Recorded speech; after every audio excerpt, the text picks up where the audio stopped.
Hello जी, नमस्कार। स्वागत आप सभी का मेरे स्मार्ट बायोलॉजी क्लासेज में।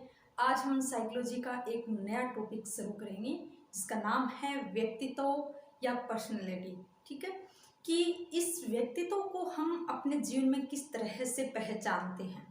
तो यदि एक व्यक्ति अच्छा सुंदर सा, हाइट लंबी, ठीक है, बढ़िया सुंदरता है उनके पास, तो हम क्या कहते हैं, वाह क्या पर्सनैलिटी है ना। हम क्या बोलते हैं कि क्या पर्सनैलिटी है। हम और एक ठिगना सा जो झुर्रियाँ मुंह पे, काला, ओह कितनी बेकार पर्सनैलिटी है। तो ये कहना अच्छी बात नहीं है, क्योंकि सिर्फ हम क्या देख रहे हैं, बाह्य गुणों को देख रहे हैं। और व्यक्ति तो पर्सनैलिटी वो नहीं होती, बाह्य गुण नहीं होते, उनके बाह्य तथा आंतरिक गुणों का क्या होता है, समावेश होता है किसके अंदर, एक व्यक्तित्व के अंदर। कि व्यक्तित्व हम कब कहेंगे, जो व्यक्ति बाह्य तथा आंतरिक गुणों से क्या हो, परिपूर्ण हो, उसे कहते हैं व्यक्तित्व। तो हमारा कहना उचित नहीं है कि एक सुंदर व्यक्ति देखकर कि वाह क्या पर्सनैलिटी है, तथा एक ठिगने या ब्लैक व्यक्ति को देखकर हम कहते हैं कि ये कैसी पर्सनैलिटी है ना। तो सिर्फ उनके बाह्य गुणों को मत देखो, उनके अंदर छुपे हुए गुणों को भी देखना चाहिए कि वो अंदर छुपे हुए गुण उनके अंदर कैसे हैं। ठीक है, जिसके आधार पे हम कह सकते हैं कि इस व्यक्ति का व्यक्तित्व कैसा है या इस व्यक्ति की पर्सनैलिटी कैसे है। ठीक है, तो चलिए हम पूरी डिटेल से चर्चा करेंगे व्यक्तित्व पे। और ये ऐसा टॉपिक है कि आपके खुद के जीवन पे भी लागू होता है और आपके परीक्षा के हिसाब से भी इम्पोर्टेंट है। और यदि आप इस टॉपिक को आपने अच्छे से समझ लिया तो आपके जो पढ़ाई अभी चल रही है, थोड़ी डिस्टर्बेंस हो रही है, उसके अंदर भी आपको उत्साह मिलेगा, उत्साह बढ़ेगा। तो रुचि लेके पढ़िए। तो चलिए अब हम देखते हैं पर्सनैलिटी यानी व्यक्तित्व का इंग्लिश वर्ड क्या है, पर्सनैलिटी। व्यक्तित्व हम नहीं जानते व्यक्तित्व क्या है, क्योंकि इंग्लिश वर्ड ज़्यादा यूज किया जाता है पर्सनैलिटी। ठीक है, तो देखिए ये जो पर्सनैलिटी है ये लैटिन वर्ड एक पर्सोना से ली गई है। यानी पर्सनैलिटी शब्द कहाँ से लिया गया है, लैटिन वर्ड पर्सोना से लिया गया है, जिसका अर्थ होता है, जिसका अर्थ क्या है, मुखौटा, मुखौटा नकली चेहरा। जैसे देखो टीवी में हम देखते हैं नाटक किया जाता है जिसके अंदर एक व्यक्ति शेर का मुख लगा के आता है, तो वहां सभी बैठे व्यक्ति क्या बोलते हैं कि देखो देखो शेर आ गया। कोई एक व्यक्ति भालू का मुंह लगा कर आता है, देखो देखो भालू आ गया। ठीक है, वो क्या है, रुचिकर बनाया जाता है। तो इस तरह से वो एक क्या है, मुखौटा ही तो है। उस मुखौटे को देखकर हम उस व्यक्तित्व को क्या दे देते हैं, उस व्यक्तित्व की पहचान दे देते हैं। ठीक है, तो ये तो मुखौटा तथा नकली चेहरा ये पुराने जमाने के अंदर बोला जाता था। प्राचीन काल के अंदर ये कहा जाता कि एक लंबा चौड़ा और हाइट में अच्छा और आपका अच्छी सुंदरता वाला जो व्यक्ति है उसकी पर्सनैलिटी अच्छा है, उसका व्यक्तित्व तो अच्छा माना जाता था। ठीक है, लेकिन आधुनिक मनोविज्ञान के अंदर यदि व्यक्तित्व की परिभाषा देखें तो सिर्फ बाह्य गुणों को नहीं देखा जाता है, एक व्यक्तित्व के अंदर बाह्य तथा उसके आंतरिक गुणों को भी देखा जाता है। दोनों का समावेश जो होता है उसको बोला जाता है व्यक्तित्व। ठीक है, तो चलिए अब हम इनकी कुछ परिभाषाएं हैं वो देखते हैं। इंपॉर्टेंट 3-4 परिभाषाएं मैंने लिखी है और बाकी मैं आपको पीडीएफ डाल दूंगी या अभी आपको टेलीग्राम पर जाकर देख सकते हो। उसके अंदर आपको नोट्स पीडीएफ अवेलेबल हो जाएगी कि जो मैं ये करवा रही हूँ इनका भी आपको पीडीएफ मिल जाएगा कि किस तरह से, जैसे मैंने तो ये बोर्ड पे लिखा है, आप हालांकि आपको वो नोट्स मिल जाएंगे, वहां जाकर आप देख सकते हो। उसके अंदर ये मैंने यहाँ कम परिभाषाएं ली है और आप वहां जाकर जो बाकी भी पढ़ना चाहते हो तो वो परिभाषाएं पढ़ सकते हो। मैंने क्या यहाँ जो इम्पोर्टेंट है वो परिभाषाएं ली है। ठीक है, तो आप वहां जाकर टेलीग्राम पर जाकर भी आप देख लीजिए, एक बार परिभाषा को नजरों में निकाल लीजिए कि क्या पता वहां से भी आ जाए। ठीक है, तो देखिए ये जो परिभाषाएं हैं वो क्या है कि देखिए सबसे पहली परिभाषा है आलपोर्ट की, वेरी वेरी इंपॉर्टेंट है, भूल मत जाना। आलपोर्ट ने क्या कहा कि व्यक्ति तो उन मनोदैहिक व्यवस्थाओं का गत्यात्मक संगठन है जो वातावरण के साथ अपूर्व समायोजन स्थापित कर लेता है। मनोदैहिक देखो इसमें आलपोर्ट ने 3 वर्डों पे ज्यादा ध्यान दिया। मनोदैहिक व्यवस्थाओं का क्या है, गत्यात्मक संगठन है, जो क्या कर लेता है, अपूर्व समायोजन स्थापित कर लेता है। ठीक है, आपको सिर्फ 3 वर्ड याद रखना है, मनोदैहिक, गत्यात्मक, अपूर्व। मनोदैहिक, गत्यात्मक, अपूर्व किसने, आलपोर्ट ने। मनोदैहिक, गत्यात्मक, अपूर्व किसने, आलपोर्ट ने। अब देखो मनोदैहिक का क्या अर्थ होता है, आंतरिक तथा बाह्य, आंतरिक तथा बाह्य गुण। ठीक है, मनोदैहिक के अंदर आते हैं आंतरिक तथा बाह्य गुणों की व्यवस्थाओं का गत्यात्मक, गत्यात्मक कहते हैं परिवर्तनशील। कि जैसे परिवर्तनशील क्या होता है कि एक परिस्थिति ऐसी आ जाती है कि जिसमें अपन को दुख ही दुख मिलता है। ठीक है, तो अपन क्या करते हैं कि उस दुख से या उस परिस्थिति से घबरा के बैठ जाते हैं। कहने का अर्थ है कि हम समायोजन नहीं कर पाते हैं। ठीक है, लेकिन कुछ व्यक्ति ऐसे होते हैं कि जैसे ही उनके सामने कठिन परिस्थितियां आती हैं, उनका हंस कर क्या कर लेते हैं, सामना कर लेते हैं। ठीक है, यानी खुद को बदल लेते हैं, खुद को उस परिस्थिति के अनुसार ढाल लेते हैं। ठीक है, कि वो व्यक्ति कैसा हुआ कि जैसे उसके सामने दुख आया तो वो दुख के जैसा बन गया, और जैसे ही उसके सामने सुख आया तो वो उस सुख के अनुसार ढल गया। यानी कि खुद को क्या कर लिया, परिवर्तित कर लिया, खुद को गति नहीं दे दी क्या। जैसे एक जो परिवर्तन था, एक स्थिति थी, उससे दूसरी स्थिति में चेंज हो गया, तो उसको बोला जाता है गत्यात्मक संगठन है। ठीक है, वातावरण के साथ अपूर्व समायोजन स्थापित कर लेता है। समायोजन जो मैंने बताया अभी कि दुख आने पर वो दुख महसूस नहीं करेगा, थक हार कर नहीं बैठेगा कि अब मैं क्या करूं, मेरे सामने दुख आ गया, या किसी के साथ में गड़गड़ाए कि अब मैं क्या करूं, मेरे सामने ये दुख आ गया, मैं कैसे इससे निपटूंगा, ये करूंगा, कैसे कर पाऊंगा। तो ऐसे करने तो वो दुख नहीं जाने वाला। हालांकि आप उस दुख को ज्यादा नहीं बढ़ावा दोगे तो वो ज्यादा नहीं बढ़ेगा। हालांकि हम क्या है, जितना ज्यादा कुछ चीज अपन को ऐसे लगती है, ये कठिन लगती है, या कठिन परिस्थिति जो होती है हम खुद बनाते हैं। कैसे बनाते हैं कि एक छोटा सा दुख आया, उसमें हम इतना बढ़ा चढ़ा कर बोल रहे हैं कि अरे भाई हम क्या करेंगे, कैसे कर पाएंगे, हमसे तो ये होगा ही नहीं। जैसे एग्जाम्पल आप लोगों का ही देख लीजिए, अभी क्या है, एग्जाम आने वाले हैं। ठीक, अभी 28-29 जून को एग्जाम आने वाले हैं। आप इतने घबराए हुए हो, अंदर से इतने बौखला गए हो कि अब क्या करेंगे, क्या होगा, अब तो इतने दिन में क्या पढ़ पाएंगे, इतना सिलेबस कैसे कर पाएंगे। तो आप अपने खुद को समायोजन स्थापित नहीं कर पा रहे हो। हालांकि इतनी कुछ ये कठिन परिस्थितियां नहीं है, बिल्कुल भी, अगर मानो तो बिल्कुल भी कठिन परिस्थिति नहीं है। यदि आपके पास जितना समय है उसको तो मत गंवाओ आप। माना आपके पास कम समय है, लेकिन कम समय का सदुपयोग करो, आप दुरुपयोग मत करो। आप सोच सोच कर समय गंवा रहे हो या समय बर्बाद कर रहे हो, उससे आपको क्या बेनिफिट होने वाला है। हालांकि आपका जो कीमती समय है वो भी चला जाएगा।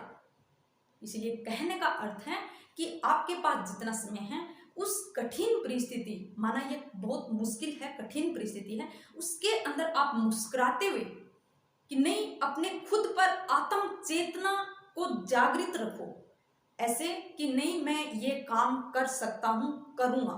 प्रबल सतर्क रहकर और अपने माइंड से सचेत रहकर यदि आपने ठान ली, प्रबल शक्ति जगा ली कि नहीं, चाहे दिन कितना भी हो, लेकिन मैं ये पार कर लूंगा, मैं ये पढ़ लूंगा या पढ़ लूंगी, तो कोई मुश्किल नहीं है। कितनी भी कठिन परिस्थिति हो, उसी से आप गुजर जाओगे। वो डिपेंड करता है कि आपका मानसिक स्वास्थ्य क्या कहता है, आपकी आत्म चेतना क्या कहती है। इसलिए इन कठिन परिस्थितियों से न घबराते हुए आप समायोजन स्थापित कीजिए। आप खुद को ऐसे आगे बेकार के टाइम बर्बाद मत कीजिए, बेकार के वीडियो देख के। जैसे क्या है, आप सोचते हो कि अभी क्या चल रहा है चर्चा में कि एग्जाम पोस्टपोन हो गई, बहुत सारे मैंने देखे हैं। जैसे ही यूट्यूब ओपन करती हूँ तो बस वही वीडियो आते हैं कि हाँ ये देखो, आप उस पर लिखा होगा कि 100% दावे के साथ मैं कह सकता हूं कि एग्जाम पोस्टपोन होगा। अरे भाई, खुद को उसको क्या, सरकार खुद को भी नहीं पता है कि एग्जाम पोस्टपोन करना है कि नहीं करना है। ये पूरा सिस्टम बना हुआ है अपने भारत का। छोटी सी एक बात है, थोड़ा सा टाइम लूंगी। मैं आप लोगों के भविष्य के लिए बता रही हूँ, थोड़ा सा बता देती हूँ कि देखो, ये कोई नहीं जानता कि ये कब करनी है कब नहीं करनी है। ठीक है, एक मुख्यमंत्री होता है। अब आप लोग कहोगे कि मुख्यमंत्री के सब हाथ में होता है, माना उनके सब हाथ में होते हैं, लेकिन उनको भी सब चीजों का मालूम नहीं होता कि कौन सा कब क्या करवाना है। इतना अगर वो खुद पूरे संसार का यदि अब एक ही माइंड के अंदर रखेगा तो क्या उसका दिमाग चल पाएगा? नहीं। ये क्या है, पूरा सिस्टम बना हुआ है। इससे पहले आप अपने शरीर पे चलिए, आपका नर्वस सिस्टम है, क्या आपके नर्वस सिस्टम में एक ही तंत्रिका जो है वो पूरे शरीर को मेंटेन कर सकती? नहीं। उसके लिए छोटी छोटी तंत्रिकाएं जुड़कर क्या करती हैं, एक पूरा नर्वस सिस्टम बनाती है। वैसे ही ये जो भारत है, इस भारत के अंदर जो राजनीति चलानी है या जो अपने मतलब पूरा इस संसार को चलाना है कि कौन सी प्रतियोगिता कब करवानी है, कौन से जिले के अंदर क्या चाहिए, क्या करवाना है, इन सब चीजों में छोटे छोटे टुकड़ों में बांटा गया है। कहने का अर्थ है कि जिले के अंदर जिला कलेक्टर और आगे जैसे राज्य स्तर पर अलग अलग जो आरएस तथा आईएएस जो होते हैं, प्रोफेसर जो होते हैं, वो बैठे रहते हैं। वो सोच विचार कर, एक अकेला व्यक्ति कुछ नहीं कर सकता। कमेटी बनाई जाती है, वो संगठन करके वो बैठ कर बात करते हैं कि कौन सी परीक्षा कब करवानी है, कि कई बच्चे की दिक्कत तो नहीं आ जाए कि आगे की परीक्षा की व्यक्ति यदि जो बालक जो है वो कहीं एक परीक्षा देने के बाद दूसरी परीक्षा से वंचित तो नहीं रह जाए, क्योंकि एक ही दिन यदि दो परीक्षा हो तो वो कैसे दे पाएगा, लेकिन मेंटेन करेगा कि कब करवानी है कब नहीं करवानी है। ठीक है, तो आप बेकार की बातों पे मत रहिए। ये सब संगठन बना हुआ है, कमेटी बनी हुई है, ये सभी सोच विचार करके ही डिसीजन लेगी। बाकी जो यूट्यूब पे आपको वीडियो मिलेंगे वो सब फेक होंगे। आप अपना समय बर्बाद मत कीजिए कि एग्जाम पोस्टपोन होगा या नहीं होगा। देखो, होता है तो और भी भले की बात है, और नहीं भी होता है तो भी आपके लिए फायदे की बात है, बेकार की बात नहीं है। कि भगवान जो चाहता है वो हमेशा भला चाहता है, कभी किसी का बुरा करना नहीं चाहता है। यदि वो एग्जाम अभी करवा रहा है तो आपके भले के लिए करवा रहा है, या आगे होगा तो भी आपका भला ही होगा। लेकिन खुद का कॉन्फिडेंस मत डगमगाइए। जितना टाइम है आप सचेत रहकर पढ़िए, किसी की बेकार की बातों में नहीं आइए।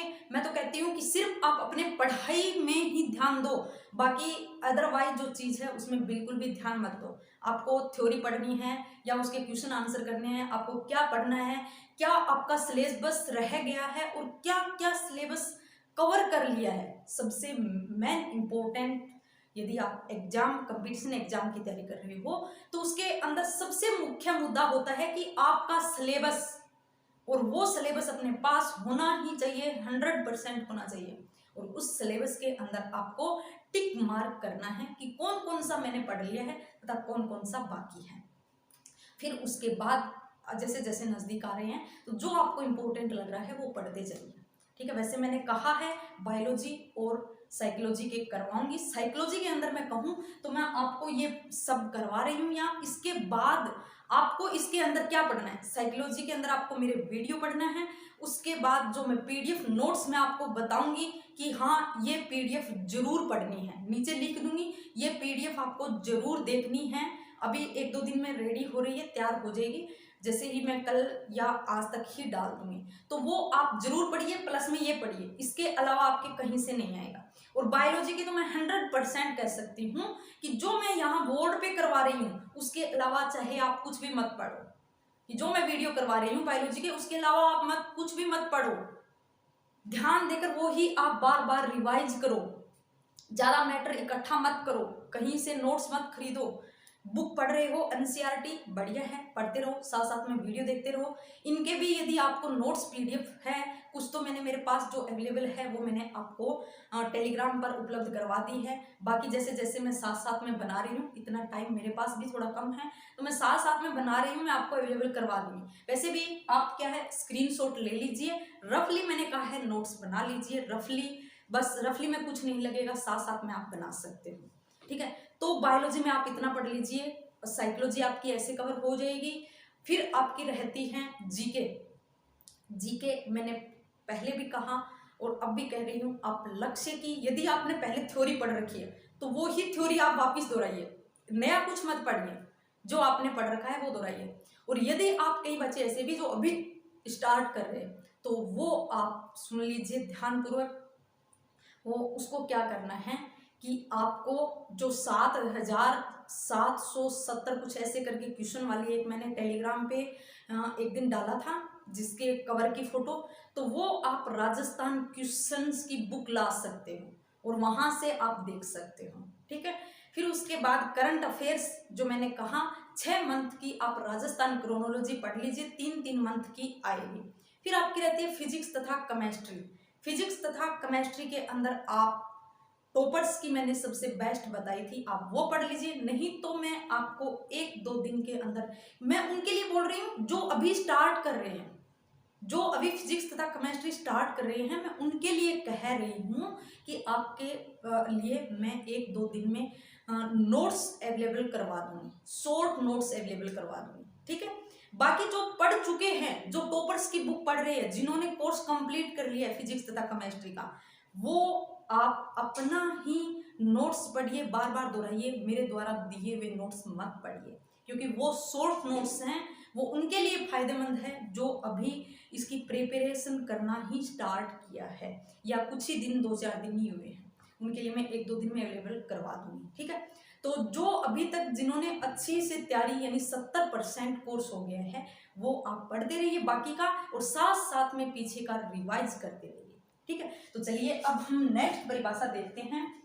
हमारी नेक्स्ट परिभाषा क्या है कि वैलेंटाइन ने क्या दी कि व्यक्ति तो जन्मजात व अर्जित प्रवृत्तियों का योग है। व्यक्ति तो क्या है, जन्मजात तथा अर्जित प्रवृत्तियों का योग है। कैसे याद रखना, जन्मजात कहा जाता है वंशानुक्रम, अर्जित कहा जाता है वातावरण, कि हम ऐसे गुण जो हमारे माता पिता से आते हैं, हमारे वंशानुक्रम के थ्रू आते हैं, वो बोला जाता है जन्मजात। और ऐसे गुण जो हम वातावरण से ग्रहण करते हैं उसको कहा जाता है अर्जित। कि जो जन्मजात हैं, जन्मजात गुण तथा बाह्य वातावरण से जो हमने गुण अर्जित किए हैं, उन दोनों का योग क्या है, व्यक्तित्व। ये परिभाषा किसने दी, आपके वैलेंटाइन ने। ठीक है, फिर नेक्स्ट परिभाषा है वुडवर्थ। वुडवर्थ ने क्या कहा कि व्यक्तित्व व्यक्ति के संपूर्ण गुणात्मकता है। संपूर्ण गुणात्मकता कहें तो चारों तरफ से वो शारीरिक भी आएगी, मानसिक भी आएगी, सभी प्रकार का गुण किसमें आएगा, आपके व्यक्तित्व के अंदर आएगा। ठीक है, कि वुडवर्थ ने कहा कि व्यक्ति के सभी के गुणों का योग क्या कहलाएगा, व्यक्तित्व। फिर नेक्स्ट परिभाषा आती है वाटसन की। वाटसन ने कहा कि हम जो कुछ भी करते हैं वही व्यक्तित्व है।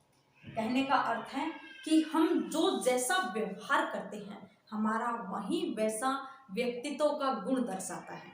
ठीक है, चलिए तो अब हम देखते हैं संगठित व्यक्तित्व के गुण, यानी एक अच्छा व्यक्तित्व जिसके गुण क्या क्या होते हैं। ठीक है, तो देखिए सबसे पहला है आत्म चेतना। ठीक है, आत्म चेतना का अर्थ है कि हम अपने आप को कितना अंदर से जानते हैं, किस तरह से, वो किस तरह से, देखो कि हम क्या बहुत जल्दी घबरा जाते हैं, ये बोलते हैं कि नहीं ये काम मेरे से नहीं होगा, यानी अपनी आत्म चेतना हमारे अंदर नहीं है। और एक व्यक्ति यदि आत्म रूप से सचेत है वो क्या कहेगा कि नहीं ये काम मैं कर सकता हूँ। एक व्यक्ति अपने खुद को कितना जानता है कि मैं क्या कर सकता हूँ, क्या नहीं कर सकता हूँ। ठीक है, तो आत्म चेतना है कि हम अपने अंदर खुद को पहचानना कि हम क्या कर सकते हैं और क्या नहीं कर सकते। और जिंदगी में अच्छे व्यक्तित्व के लिए सबसे इम्पोर्टेंट है आत्म चेतना, यानी खुद का पता होना चाहिए कि वो क्या कर सकता है, क्या नहीं कर सकता है। ठीक है, फिर देखो सामाजिकता। सामाजिकता है कि व्यक्ति समाज के अंदर किस तरह से, देखो ऐसे नहीं होता कि एक व्यक्ति क्या है समाज के अंदर अच्छे से रहना चाहता है, एक दूसरे के साथ बैठता है, बहुत सारे उनके दोस्त होते हैं, एक जो एकाग्रचित होता है एक जगह बैठा रहता है, या उसके कोई फ्रेंड्स वगैरह साथी वगैरह नहीं होते हैं। हाँ, तो वो क्या होता है, एक जो समाज के अंदर रहना जानता है, समाज के अंदर बातचीत करना जानता है, उसका व्यक्तित्व हम क्या कहेंगे, अच्छा व्यक्तित्व है, उसकी पर्सनैलिटी बहुत अच्छी है, ठीक है ना, उसकी जान पहचान बहुत है, कि वो सामाजिकता है, सबके साथ सामाजिक व्यवहार अच्छे से रखता है, ठीक है, एक जो एकांत जगह में रहता है और दूसरे के सामने बातचीत नहीं कर सकता है, संकोच प्रवृत्ति का होता है, ठीक है। तो दूसरा गुण है सामाजिकता। तीसरा आता है समायोजनशीलता। समायोजनशीलता की यदि बात करें कि चाहे दुख आओ चाहे सुख आओ, यानी कि चाहे परिस्थितियां सरल हो चाहे परिस्थितियां कठिन हो, कैसी भी परिस्थितियां हो, अपने आप को उन परिस्थितियों के अनुसार ढाल लेना, वो क्या है, समायोजनशीलता। कि देखो कठिन परिस्थिति आ गई तो उससे वो व्यक्ति घबरा के नहीं बैठेगा, उसके हंसमुख तरीके से हंसते हुए उनको आगे बढ़ जाएगा, उनको टालते हुए आगे बढ़ जाएगा, ठीक है। और एक यदि बहुत ज्यादा सुख आ गया तो उसमें भी वो ज्यादा सुख व्यक्त नहीं करेगा, ठीक है। और एक क्या होता है कि एक व्यक्ति ऐसा होता है कि बहुत दुख आने पर बहुत दुख व्यक्त करता है, और एक बहुत ज्यादा सुख आने पर सुख प्रकट करता है, ठीक है। तो उनके क्या होता है, दुख आने पर दुख में टूट जाते हैं और सुख आने पर सुख ही सुख के अंदर पागल हो जाते हैं। तो कभी भी ज्यादा समायोजनशील व्यक्ति रहना चाहिए, कभी भी ज्यादा दुख आने पर घबराना नहीं चाहिए, टूट नहीं जाना चाहिए, और कभी क्या है, सुख आने पर उस सुख ही सुख में पागल नहीं हो जाना चाहिए, ठीक है। कहने का मतलब है कि एक समायोजनशीलता एक व्यक्ति के अंदर होनी चाहिए, बहुत ही जरूरी है। सबसे मुख्य बात है कि एक व्यक्ति यदि समायोजन करना जानता है, एक व्यक्ति के अंदर समायोजनशीलता कूट कूट कर भरी है, तो वो जिंदगी में कभी नहीं पछताएगा, वो जिंदगी में हर काम आसानी से करेगा, और उसकी पर्सनैलिटी भी अच्छी होगी, और जब उसकी पर्सनैलिटी अच्छी होगी तो बाहर से उसको क्या मिलेगी, प्रशंसा मिलेगी, और वो प्रशंसा के शब्द उसको क्या दिलाएंगे, प्रोत्साहन। जो हमने पिछले लेक्चर के अंदर बात कर चुके हैं कि यदि एक अपन बालक हो चाहे कोई भी हो, देखो शिक्षार्थी किसको कह सकते हैं, ये नहीं कि छोटा बालक है उसी को हम शिक्षार्थी कहेंगे, जो बड़े बड़े लोग हैं वो भी शिक्षार्थी होते हैं। शिक्षार्थी का मतलब है कि शिक्षा ग्रहण करना। तो जो जिंदगी में बड़ा बन गया है, जो वृद्धावस्था में आ गया, वो भी एक शिक्षार्थी कहलाएगा कि वो सीख रहा है, ठीक है। तो एक शिक्षार्थी को यदि दो शब्द प्रशंसा के दे दिए जाते हैं तो वो क्या है, वो प्रशंसा उसके पुनर्बलन का काम करता है, और फिर उसको प्रोत्साहन मिलता है, जिससे वो क्या है, उत्तरोत्तर अपने कार्य में वृद्धि करता जाता है। जैसे देखो आप लोग अब पढ़ रहे हो, ठीक है, अच्छे से अब पढ़ रहे हो, फिर जैसे ही आपकी जॉब लग जाएगी, जॉब लगने के बाद क्या होगा, आपको समाज में क्या मिलेगी, प्रशंसा के दो शब्द मिलेंगे, क्या कहेंगे, अरे ये तो हमेशा से ही होशियार था, बहुत पढ़ता था, बहुत मेहनत करता था, इतनी मेहनत करता कि दिन रात इन्होंने एक कर दिया। चाहे आपने दिन रात एक किए ही ना, लेकिन प्रशंसा के शब्द देखने को मिलते हैं। क्यों? क्योंकि आपकी पर्सनैलिटी में क्या आ गया, एक पुनर्बलन आ गया, और उस पुनर्बलन के द्वारा आपको क्या दिया जा रहा है, प्रोत्साहन, जिसके कारण आप उत्तरोत्तर क्या करोगे, वृद्धि करोगे। जैसे फिर भी आगे आप जॉब लगने के बाद भी आप अच्छे से कार्य करोगे, यही तो रीजन होता है। यदि प्राइवेट जॉब के अंदर भी देखो, सरकारी जॉब और प्राइवेट जॉब में कुछ अंतर नहीं होता, अंतर सिर्फ है तो सिर्फ प्रशंसा का, कि यदि प्राइवेट जॉब को भी प्रशंसा दे दी जाए समाज के द्वारा तो वो व्यक्ति भी आगे बढ़ सकते हैं। लेकिन उसमें वही व्यक्ति आगे बढ़ते हैं प्राइवेट में कि जो समायोजनशील व्यक्ति होते हैं, जो खुद को समायोजित कर सकते हैं। कि समाज के अंदर बहुत सारे ऐसे नकारात्मक वर्ड भी दिए जाते हैं, सकारात्मक वर्ड भी दिए जाते हैं, लेकिन उसके ऊपर कुछ प्रभाव नहीं पड़ता। वो सिर्फ यही जानता है कि मेरे को आगे बढ़ना है, लोग कुछ भी कहें, दुनिया कुछ भी कहे, उससे कोई मतलब नहीं, ठीक है। लेकिन एक और सुनो, आप जैसे जैसे तैयारी कर रहे हो, बाई चांस भगवान ऐसा किसी के साथ नहीं करे कि आप जो मेहनत कर रहे हो और उस मेहनत का फल न मिले, लेकिन बाई चांस इसमें कुछ नंबरों से वंचित रह जाते हो, तो दुनिया में क्या मतलब क्या सुनने को मिलता है, क्या कहेंगे? ये कभी पढ़ा ही नहीं। मैंने तो इसके पापा को तभी भी बोल दिया, इसके मम्मी पापा को, कि क्यों बेकार के पैसे लगा रहे हो, रहने तो ना, चाहे उस बच्चे ने कितनी मेहनत की हो। लेकिन संसार में, इस सामाजिक प्राणी में ये वर्ड दिए जाते हैं, नकारात्मक वर्ड, जिससे अपना मनोबल क्या है, गिरता है। फिर हम आगे नहीं बढ़ पाते हैं, क्योंकि हम समायोजन नहीं कर पाते हैं। हम उन दूसरों के वर्डों के कहे हुए वर्डों को हम क्या है बार बार दोहरान करते हैं, कि हमको ये बोला था कि ये पर्दा नहीं है, सच में ऐसे ऐसे करते फिर क्या हम कुंठा के शिकार हो जाते हैं। और फिर हम यही कहते हैं कि नहीं, हम आगे नहीं बढ़ पाएंगे, क्योंकि मैं तो हूं ही ऐसा, मेरे से तो तैयारी नहीं होती, मेरा दिमाग ही नहीं है, मेरा ये है। मतलब वो कुंठा के सब आप अपने आप को उस कुंठा में बांध लिया है और अपने आप को वैसा ही समझने लगे जो दुनिया देखती है। आंखें हम खुद अपने कार्य अपने खुद कर रहे हैं, अपनी मेहनत खुद कर रहे हैं, लेकिन अपना माइंड अपने पास नहीं है, दूसरे के पास है। और हमारा माइंड दूसरा चला रहा है, हम दूसरे के इशारों पे चल रहे हैं।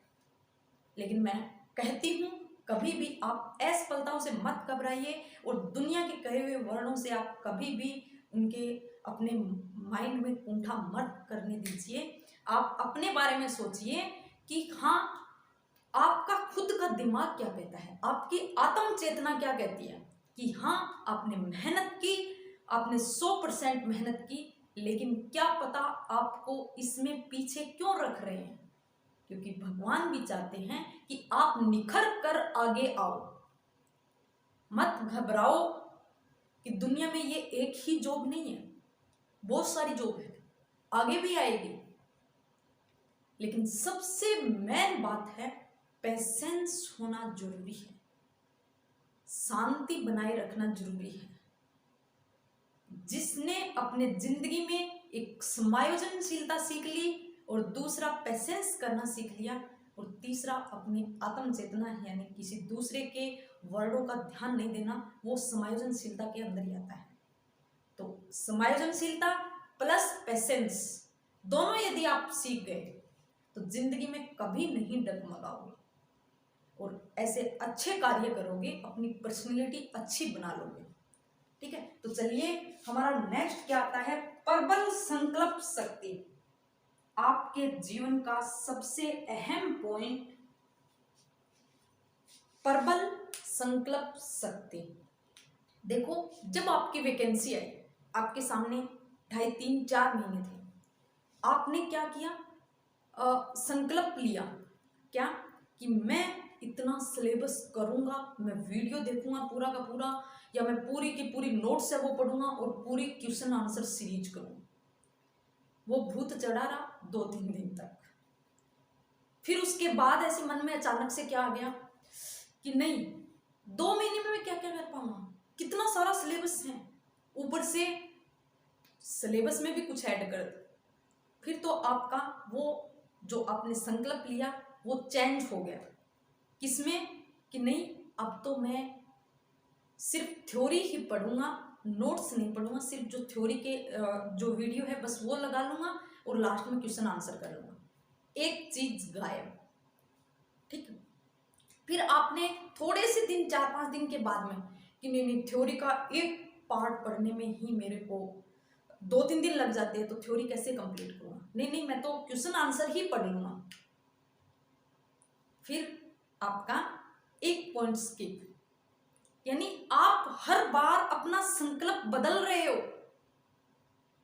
आप जो निश्चित दृढ़ निश्चय लेना चाहिए वो बार बार बदलते जा रहे हो, और एक बार आपने बदला, दूसरी बार बदला, वो 4-5-10 दिन ऐसे ही बर्बाद गए, उसमें कुछ हासिल नहीं हुआ। कभी आप थ्योरी पढ़ी, कभी आप क्वेश्चन आंसर पढ़े, लेकिन दिमाग आपका गोल घूमे जा रहा। लेकिन यदि आपने फर्स्ट बार में ही ऐसा कहा कि नहीं, मैं थ्योरी पढ़ रहा हूं, चाहे मेरे को कुछ भी लगे, चाहे मेरे को 2-3 दिन लग रहा है, तो कोई दिक्कत नहीं। क्योंकि स्टार्टिंग में जब हम कुछ कार्य स्टार्ट करना सीखते हैं ना तो वो मुश्किल होता है, उसमें थोड़ा टाइम लगता है। लेकिन जैसे ही गाड़ी स्टार्ट हो जाती है, जैसे गाड़ी नहीं होती क्या, स्टार्ट करने में थोड़ी सी मुश्किल होती है, लेकिन जैसे ही स्टार्ट हो जाती है उसके बाद रेस दे दो, गाड़ी भागेगी। वो ही आपके साथ है, स्टार्ट करने में थोड़ी सी मुश्किल आएगी, उसके बाद तो आप डायरेक्ट चौथे गियर में चलोगे। तो उसी टाइम आपने दृढ़ संकल्प ले लिया, दृढ़ निश्चय ले लिया कि नहीं, मैं ऐसे थ्योरी पढ़ूंगा, उसके बाद क्वेश्चन आंसर पढ़ूंगा, चाहे मेरे को कुछ भी दिन लगे, चाहे मेरा सिलेबस हो या नहीं हो, कुछ भी हो, लेकिन मेरे को मेरा पढ़ना यही है। मेरा दृढ़ निश्चय, मेरा दृढ़ संकल्प मेरी प्रबल संकल्प शक्ति है। अब तो आप समझ गए होंगे कि प्रबल संकल्प शक्ति क्या होती है, ठीक है। तो इसी तरह से आप अपने जिंदगी में दृढ़ निश्चय लेना सीखिए, प्रबल संकल्प शक्ति बनाइए, दिमाग को मत घुमाइए। यदि ये पहले दिन ही सोच लिया तो फिर उसके बाद आपका टाइम बर्बाद नहीं होगा। अभी भी टाइम है, अभी भी आप मत घबराइए कि क्या पढ़ना है क्या नहीं पढ़े, इन दिनों में क्या पढ़ूं क्या नहीं करूं, बस कुछ भी हो पढ़ते जाओ। आप अपने माइंड की तरफ सोचो, देखो कि मैडम आप बताओ, मैं कैसे बता सकती हूँ कि आप किस चीज में इंटरेस्ट रखते हो। आप क्वेश्चन आंसर पढ़ने में इंटरेस्ट रखते हो या आप थ्योरी में, क्या चीज आपके माइंड, क्योंकि बुद्धि सबकी अलग अलग होती है, सबकी एक जैसी नहीं होती है। कि कोई भी किसी व्यक्ति का क्या है कैप्चर ज्यादा करता है, यानी कि किसी को आकर्षित क्या लगता है, क्वेश्चन आंसर, यानी क्वेश्चन आंसर ज्यादा दिमाग में बैठते हैं, किसी के थ्योरी ज्यादा दिमाग में बैठती है, और किसी के क्या है डायरेक्ट ऐसे रटाफिकेशन वाली होती है कि रट रट कर वो याद कर लेता है। तो वो आपके दिमाग का खेल है, मेरे दिमाग का खेल नहीं है। मैं ये सुझाव दे सकती हूँ कि बेटर सबसे रहेगा कि जितना ज़्यादा आप कंटेंट पढ़ोगे, जितना ज़्यादा थ्योरिकल पढ़ोगे, उससे ज़्यादा से ज़्यादा क्वेश्चन बन पाएंगे। तो इसीलिए मैं कहती हूँ कि आप कंटेंट पढ़ो, उसके बाद आप क्वेश्चन आंसर हल करो, और 100% करने की बजाय आप चाहे 80% कर लो, लेकिन जितना आप पढ़ो वो क्लियर कर डालो। फिर आता है शारीरिक और मानसिक स्वास्थ्य, बहुत ही इंपॉर्टेंट, ये भी आपकी जिंदगी के लिए सबसे इंपॉर्टेंट है। कैसे, जब आपकी वैकेंसी आई बहुत अच्छा माइंड था कि अब तो मेरे को जॉब लगना है, मतलब मन से आप क्या थे, सचेत थे। धीरे धीरे दिन बीतते गए, आपका मानसिक स्वास्थ्य घबराता गया, 10 दिन रहा है, अब 15 दिन, मान लिया आप अभी 1.5 महीना है, तो आप सोच रहे हो 1.5 महीने इसमें मैं क्या करूँगा, आप सोचे जा रहे हो सोचे जा रहे हो, आप माइंड को इतना बेकार बातों से भरते जा रहे हो भरते जा रहे हो, अब बर्डन बढ़ता जा रहा है। मतलब मानसिक स्वास्थ्य क्या हो रहा है आपका, घटता जा रहा है। और जब मानसिक स्वास्थ्य घटता है तो वो इफेक्ट डालता है शारीरिक स्वास्थ्य पर। कैसे, कि यदि आप मानसिक तौर से अस्वस्थ हो तो आपको भूख नहीं लगेगी, नींद नहीं आएगी।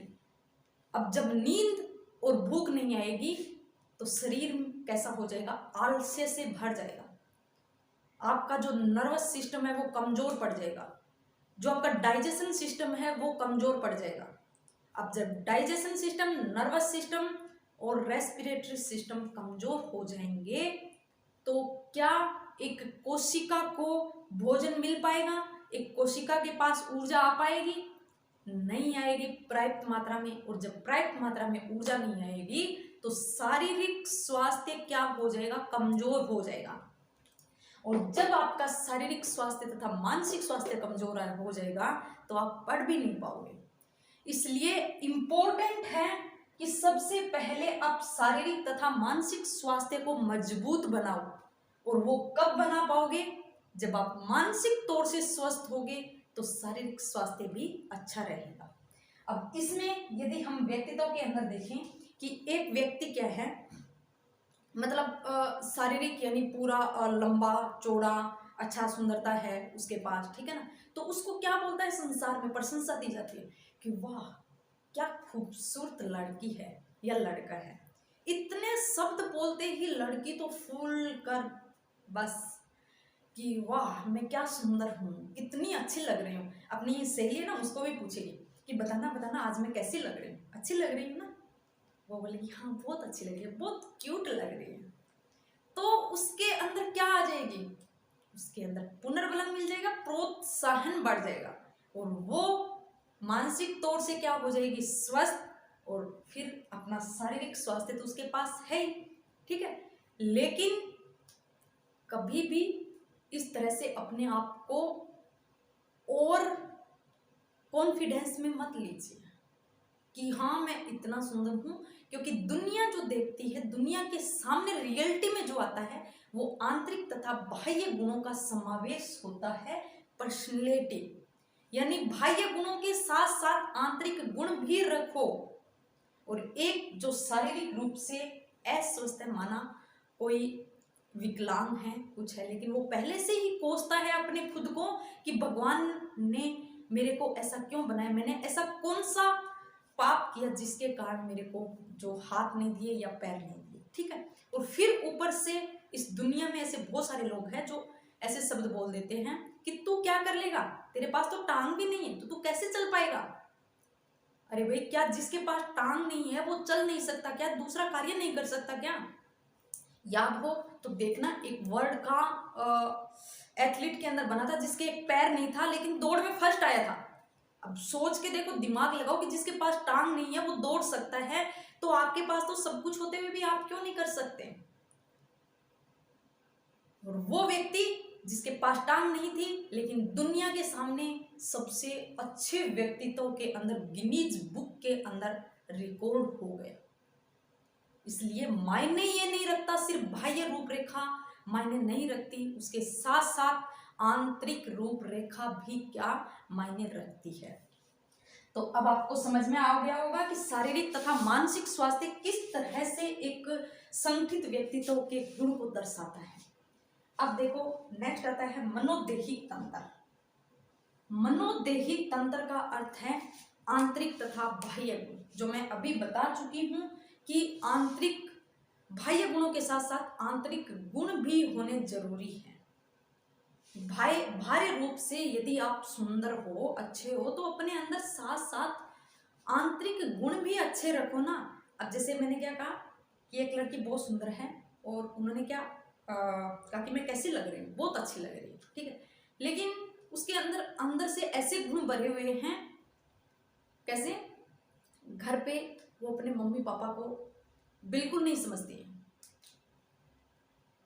या फिर अपने घर पे वृद्ध व्यक्ति है, मतलब मैं किसी के बारे में नहीं कह रही हूँ, हालांकि मैं समझाने के तौर पे आप लोगों को बोल रही हूँ, ठीक है, कि वो घर पे बूढ़े व्यक्ति है, बुजुर्ग है, वो कहेगी कि बेटा पानी का गिलास देना, कि नहीं नहीं मेरे पैर गंदे हो जाएंगे, मेरे हाथ गंदे हो जाएंगे, मेरा ये काम थोड़ी ना है। तो क्या वो उनके बाह्य गुण वहां उपयोगी है? नहीं, उपयोगी तभी सिद्ध होते उनके बाह्य गुण जब वो उन बूढ़े व्यक्तियों की या अपने मम्मी पापा की भी इमोशनल भावनाओं को समझती। लेकिन उनको तो खुद अपनी बाह्य रूपरेखा के बारे में परवाह है कि हाँ मेरा शरीर गंदा नहीं हो जाए, मेरे हाथ गंदे नहीं हो जाए, मैं ये काम नहीं करूँ। इसीलिए कहने का अर्थ है कि आप बाह्य रूपरेखा रख रहे हो तो साथ साथ में आंतरिक गुण भी अच्छे रखो। मनोदेहिक उसको बोला जाता है, बाह्य तथा आंतरिक गुणों के समावेश को कहा जाता है मनोदेहिक। हम पढ़ चुके हैं, आलपोर्ट ने क्या कहा, मनोदेहिक। फिर आता है गत्यात्मक। देखो, गत्यात्मक का अर्थ है परिवर्तनशील, जो मैंने यहाँ आपको बता दिया है, फिर भी मैं आपको दोहरान कर देती हूँ। परिवर्तनशील कैसे, कि अपने सामने कुछ कठिन परिस्थितियां आ गई, ठीक है, उसमें अपन ने क्या किया, डटकर सामना कर लिया। हमने कहा कि चाहे कितनी भी कठिन परिस्थिति आ जाए, भगवान से भी हमने चैलेंज कर दिया कि हे भगवान, तू कितना भी मुश्किल समय दे दे, मैं घबराने वाला नहीं हूँ, मैं घबराने वाली नहीं हूँ, निकल जाऊंगी आगे उनको पार करके।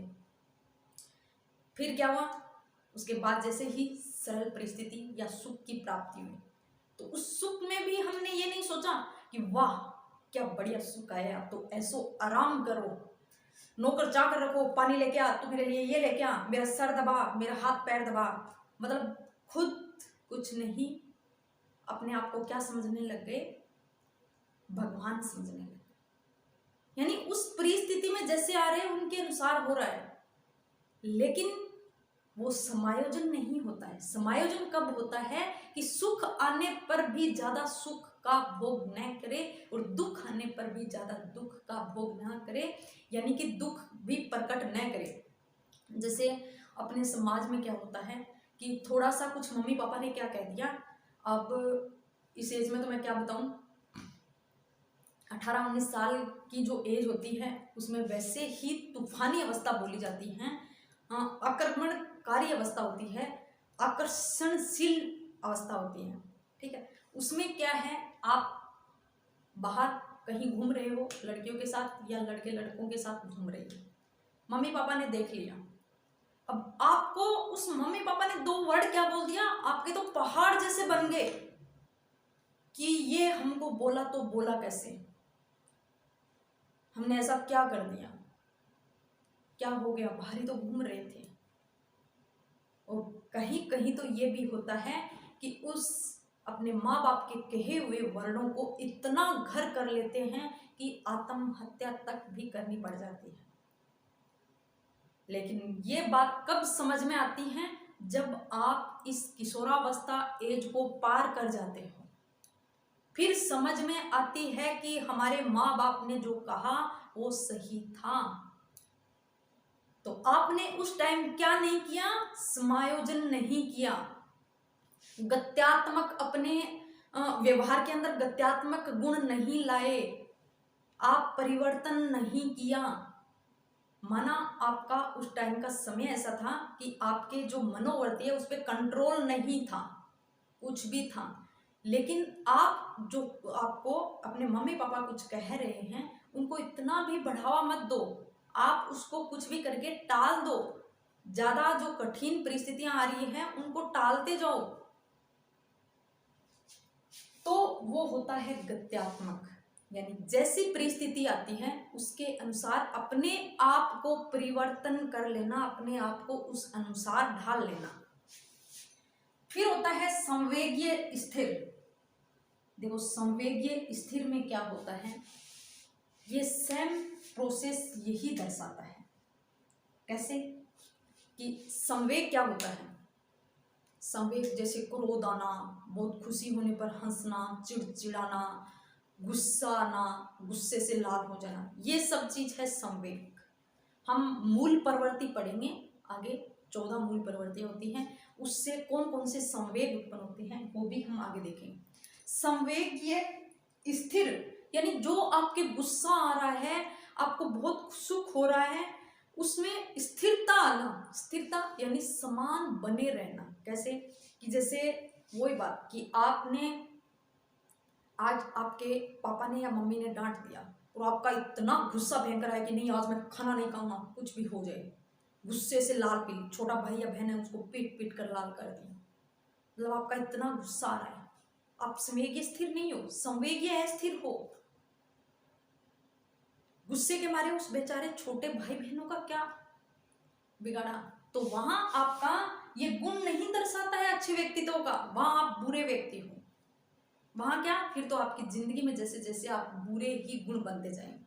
लेकिन आप अपने जिंदगी में संवेगीय स्थिर का गुण का समावेश कीजिए कि यदि कुछ बोला गया है, गुस्सा आ रहा है तो उसको कंट्रोल करो, और यदि कुछ बोल दिया जैसे बहुत ज्यादा हंसी मत हंसो, उसको भी कंट्रोल करो। जैसे कहीं पे जा रहे हैं और एक व्यक्ति पागल सा व्यक्ति है, ठीक है, और वो तो पागल है, उसका मतलब खुद का ही दिमाग पर कंट्रोल नहीं है, उसको देखकर आप हंस रहे हो, वहां क्या आपका व्यक्तित्व तो अच्छा कहलाएगा, क्या आपकी पर्सनैलिटी अच्छी कहलाएगी?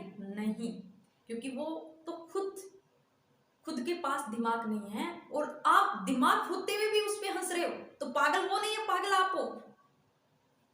क्योंकि पागल वो नहीं है, पागल आप हो, वो उसकी क्रिया है, वो कर रहा है, और आप उसको देख के हंसे जा रहे हो फालतू में।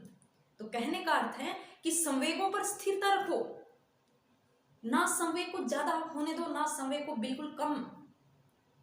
कि जैसे कम का अर्थ कहूं तो ऐसे हैं कि कहीं कहीं गुस्सा आना भी जरूरी होता है, कहीं कहीं, पर गुस्से को इतना ज्यादा मत बढ़ाओ, और कहीं कहीं हंसना भी जरूरी होता है। जैसे आप अपने दोस्तों के साथ कमेटी में बैठे हो, ठीक है, कुछ ऐसी बातें आ गई कि जो हंसने वाली है, लेकिन आप बिल्कुल नहीं हंस से मुस्कुराए, बस कोने में बैठे रहे वैसे, तो फिर आपका क्या, आपको व्यक्तित्व अच्छा कहलाएगा? नहीं। कि कुछ बातें थी जो हंसने वाली थी लेकिन आप हंसे ही नहीं, सब कहेंगे कि ये तो ऐसे पागल है। तो संवेग उत्पन्न करो लेकिन उसमें स्थिरता होनी जरूरी है। ठीक है, तो एक बार देखिए, ये हमारे सुसंगठित यानी अच्छे व्यक्तित्व के ये गुण हैं। सुसंगठित यानी अच्छे व्यक्तित्व के ये 8 गुण यदि आपने जिंदगी में अपना लिए तो कभी भी आप अपने मंजिल से दूर नहीं जाओगे, आप अपने मंजिल के रास्ते को पकड़ लोगे। कैसे? आपको आत्म से सचेत रहना चाहिए, यानी आपके अंदर आत्म चेतना होनी चाहिए, सामाजिकता का गुण होना चाहिए, समायोजनशीलता होनी बहुत ही जरूरी है, और आपका प्रबल संकल्प शक्ति होनी जरूरी है। शारीरिक तथा मानसिक रूप से स्वस्थ होना आपके लिए बहुत ही जरूरी है। फिर आता है मनोदैहिक तंत्र, यानी आंतरिक तथा बाह्य गुण का समावेश होना जरूरी है। गत्यात्मक यानी आप उन परिस्थितियों के अनुसार ढलना जरूरी है। संवेगीय स्थिर यानी संवेगों पर कंट्रोल करना, नियंत्रण करना आपके लिए जरूरी है। यदि ये सभी 8 के 8 गुण यदि किसी व्यक्ति के अंदर है तो वो क्या कहलाएगा? वो अच्छे गुणों वाला व्यक्ति कहलाएगा। उसका व्यक्तित्व कैसा होगा? अच्छा व्यक्तित्व होगा। ठीक है, तो अब हम देखते हैं कि व्यक्तित्व को प्रभावित करने वाले कारक। अब बोला क्या जाता है कि ऐसे कहते हैं कि हमारे सामने तो ऐसी कंडीशन ही नहीं थी कि हम अच्छे व्यक्तित्व के गुण बन पाए, या फिर हमारे मम्मी पापा से ही हम क्या करें वैसे गुण आ गए, तो हम क्या करें? तो देखो, याद रखना, जिंदगी में कभी मत भूलना कि व्यक्तित्व को प्रभावित करने वाले कारक 2 है। वेरी वेरी इंपॉर्टेंट है, बहुत बार पूछा भी जाता है कि व्यक्तित्व को, निम्न में से व्यक्तित्व को प्रभावित करने वाले मुख्य कारक कैसे? वंशानुक्रम एक ऑप्शन देगा, वंशानुक्रम, दूसरा वातावरण, तीसरा अ व ब दोनों, चौथा इसमें से कोई नहीं। अब आपका माथा चकरा जाएगा कि कौन सा करें, वंशानुक्रम करें या वातावरण करें? तो याद रखना, दोनों ही मुख्य कारण हैं। व्यक्तित्व को प्रभावित करने वाले दोनों ही कारक है। कौन कौन से?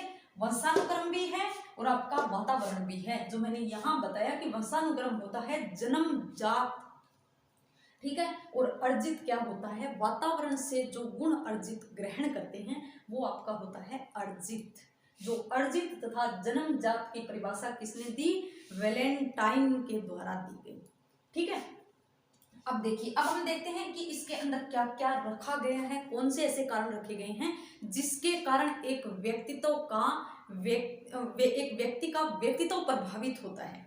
तो देखिए, शारीरिक रचना, शारीरिक रचना की यदि बात करें तो मैंने यही आपको बता दिया था कि एक व्यक्ति यदि शरीर से स्वस्थ है, यानी अच्छा, उसका देखने में शरीर बहुत अच्छा है, तो उसको बाहर से क्या मिलेगी? प्रशंसा। प्रशंसा मिलने पर उसको क्या मिलेगा? प्रोत्साहन, जिससे उसका आगे का भी उत्तरोत्तर क्या होती जाएगी? उसकी पर्सनैलिटी में वृद्धि होती जाएगी। ठीक है, तो ये शारीरिक रचना भी एक व्यक्ति की शरीर कैसा है वो भी मायने रखता है उसके व्यक्तित्व के अंदर। ठीक है, अब आप कहोगे कि मैडम हम क्या करें, हमारा तो रूप रंग अच्छा नहीं है। कोई बात नहीं, कोई प्रॉब्लम नहीं। यदि रंग रूप किसी का अच्छा नहीं हो तो वो आंतरिक गुण को बढ़ावा दे दो, अपने अंदर छुपे हुए ऐसे गुण। मैंने एग्जाम्पल सबसे बेस्ट बताया है कि एक, मेरे नाम याद नहीं उसका क्या था, कि एक एथलीट था जो क्या था, एक पैर से, सिर्फ एक ही पैर था उसके, ठीक है, एक पैर कटा हुआ था, लेकिन उन्होंने क्या वर्ल्ड रिकॉर्ड तोड़ा था, उन्होंने दौड़ में फर्स्ट स्थान हासिल किया था। तो जिसके पास एक अंग न हो वो भी आगे निकलकर अपनी पर्सनैलिटी को अच्छा बना सकता है, तो आपके पास तो अंगों से भरपूर हो आप तो देखिए, फिर आता है अंतःस्रावी ग्रंथियां। देखो, अंतःस्रावी ग्रंथियां भी कैसे प्रभावित करती हैं कि यदि अपने अंदर हार्मोनल जो सिस्टम है, अपनी जो अंदर की जो ग्रंथियां हैं वो क्या स्रावित करती है? हार्मोन स्रावित करती है। यदि वो बैलेंस नहीं होगा तो हमारे अंदर क्या है, हमारा स्वास्थ्य ठीक नहीं होगा। स्वास्थ्य ठीक नहीं होगा तो किस पे असर पड़ेगा? हमारे व्यक्तित्व पर असर पड़ेगा, जो मैंने पूरी यहाँ चर्चा कर चुकी हूँ। ठीक है। तो एक अंतःस्रावी ग्रंथियों का बैलेंस होना जरूरी है, उनसे हार्मोन बैलेंस मात्रा में निकलना जरूरी है, न कम होना चाहिए न ज्यादा होना चाहिए, जितनी आवश्यकता है उतने हार्मोनल बैलेंस होना चाहिए। अब आता है स्नायु मंडल, नर्वस सिस्टम। नर्वस सिस्टम यानी यदि नर्वस सिस्टम सही ढंग से नहीं है, अच्छा नहीं है, तो फिर वो व्यक्ति के स्वास्थ्य को प्रभावित करेगा और जिससे एक व्यक्ति के व्यक्तित्व पर असर डालेगा। इसलिए स्नायु मंडल भी सही अच्छा होना जरूरी है।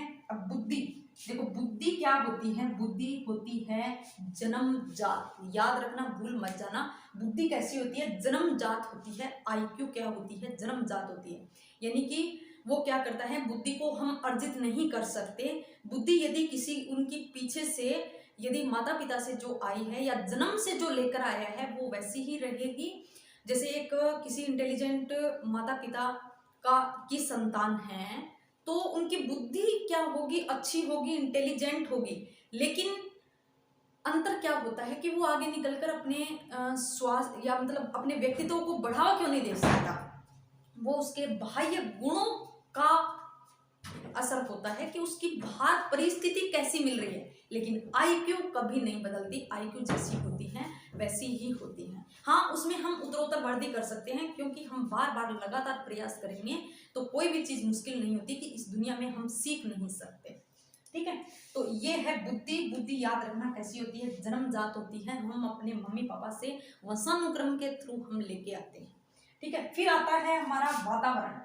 वातावरण जो मैंने पीछे भी आपको बता दिया था, लेकिन फिर भी मैं बताती हूँ कि एक बालक का विकास हो रहा है या एक बालक जब छोटा होता है तो सबसे पहले सबसे इंपॉर्टेंट होता है उसका परिवार, कि परिवार में उसको किस तरह की शिक्षा दी जा रही है या उसके माँ बाप किस तरह के, किस प्रवृत्ति के हैं, वो कैसे करता है डिपेंड। तो मैं बता देती हूँ कि यदि एक बालक, छोटा बालक है, उसके घर में उसके मम्मी पापा पूरे दिन झगड़ते रहते हैं, उनके सामने ऐसे ऐसे वर्ड बोलते हैं कि वो बच्चा उसका अनुकरण करके वैसा ही सीख जाता है। अब वो उनके सुने हुए वर्डों को सीखेगा और आगे खुद अपने जीवन में अपनाएगा तो उसका व्यक्तित्व कैसा होगा, कैसा होगा उसका व्यक्तित्व, अच्छा नहीं होगा। और यदि वो अपने मम्मी पापा प्रेम से रहते हैं, अच्छी अच्छी बातें उनको सीखने को मिलती हैं, तो वो क्या करेगा, अपनी जिंदगी में उन बातों को लागू करेगा और अपना व्यक्तित्व कैसे उभारेगा, एक अच्छे व्यक्तित्व के रूप में उभारेगा। तो बताइए, क्या पारिवारिक वातावरण एक व्यक्तित्व को प्रभावित नहीं करता? बिल्कुल करता है। फिर देखो विद्यालय वातावरण, कि एक विद्यालय के अंदर शिक्षक कैसा है, उसको शिक्षा कैसे दी जा रही है, उस विद्यालय का वातावरण कैसा मिल रहा है। एक बच्चे को, जैसे एक मतलब शिक्षक की यदि बात करें तो एक ऐसा शिक्षक है कि बच्चों के सामने ही क्या कर रहा है, आपका मादक पदार्थों का सेवन कर रहा है, तो वो बच्चे वैसे ही सीखेंगे और वैसे ही सीखने के बाद उसकी पर्सनैलिटी कैसी होगी। और एक विद्यालय के अंदर एक ऐसा शिक्षक है कि उनको पढ़ाने के साथ साथ एक्स्ट्रा बातें भी बताता है कि देखो बेटा, आपको जिंदगी में ये करना चाहिए, कभी भी झूठ नहीं बोलना चाहिए, हमेशा सत्य का साथ देना चाहिए, हमेशा अपने मम्मी पापा या तथा समाज में व्यक्तियों का आदर भाव करना चाहिए।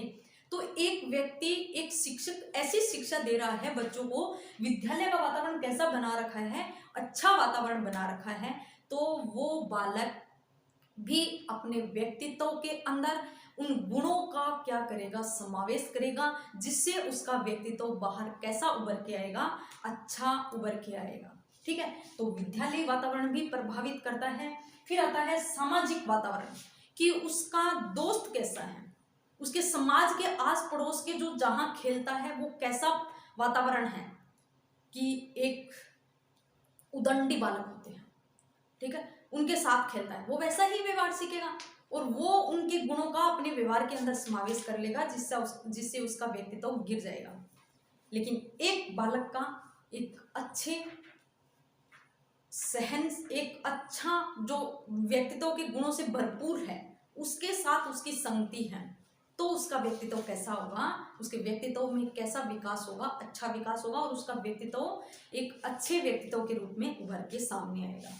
ठीक है, तो सामाजिक वातावरण प्रभावित करता है। फिर आता है सांस्कृतिक वातावरण। सांस्कृतिक नाम कहीं भी आए तो वो होती है जाति, धर्म, रीति रिवाज।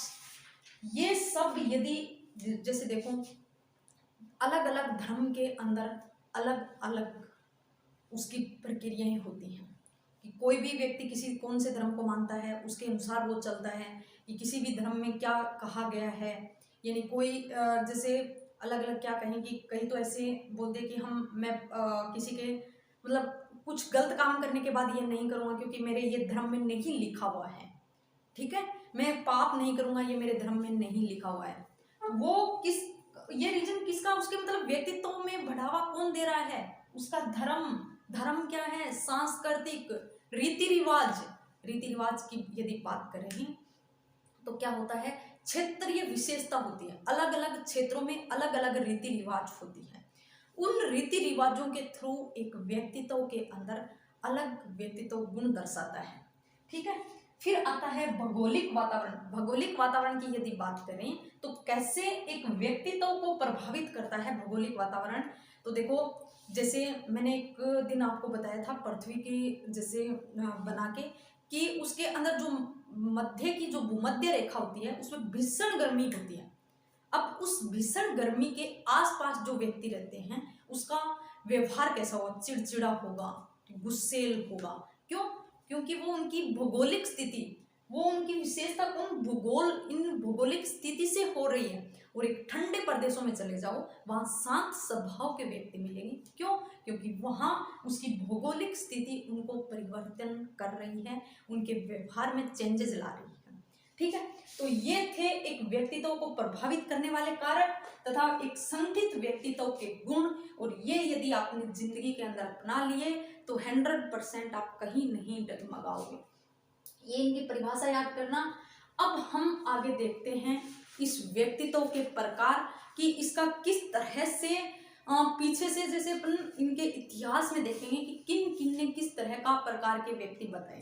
कि सबसे पहले क्या मैंने पहले भी कहा था कि भाई ये रूपरेखा को देखकर ही व्यक्तित्व को गुणों को दर्शाया जाता था कि ये इस प्रकार का व्यक्तित्व है, ये इस प्रकार का। लेकिन जैसे जैसे इसमें किस तरह से उत्तरोत्तर बढ़ती आई, ठीक है, तो वो हम उस पर चर्चा करेंगे। एक बार आप इनका स्क्रीनशॉट ले लीजिए।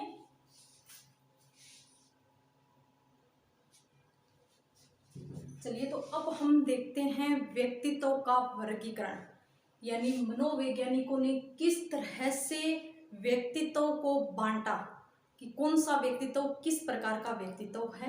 तो चलिए हम देखते हैं व्यक्तित्व का वर्गीकरण। व्यक्तित्व के वर्गीकरण की यदि बात करें तो सबसे पहले व्यक्तित्व को वर्गीकृत किसने किया, या ऐसे पूछ ले प्राचीनतम वर्गीकरण किसके द्वारा किया गया, ठीक है। तो किसके द्वारा, हिप्पोक्रेटस, एक चिकित्सा शास्त्री था, मनोवैज्ञानिक नहीं था, एक चिकित्सा शास्त्री था, ठीक है।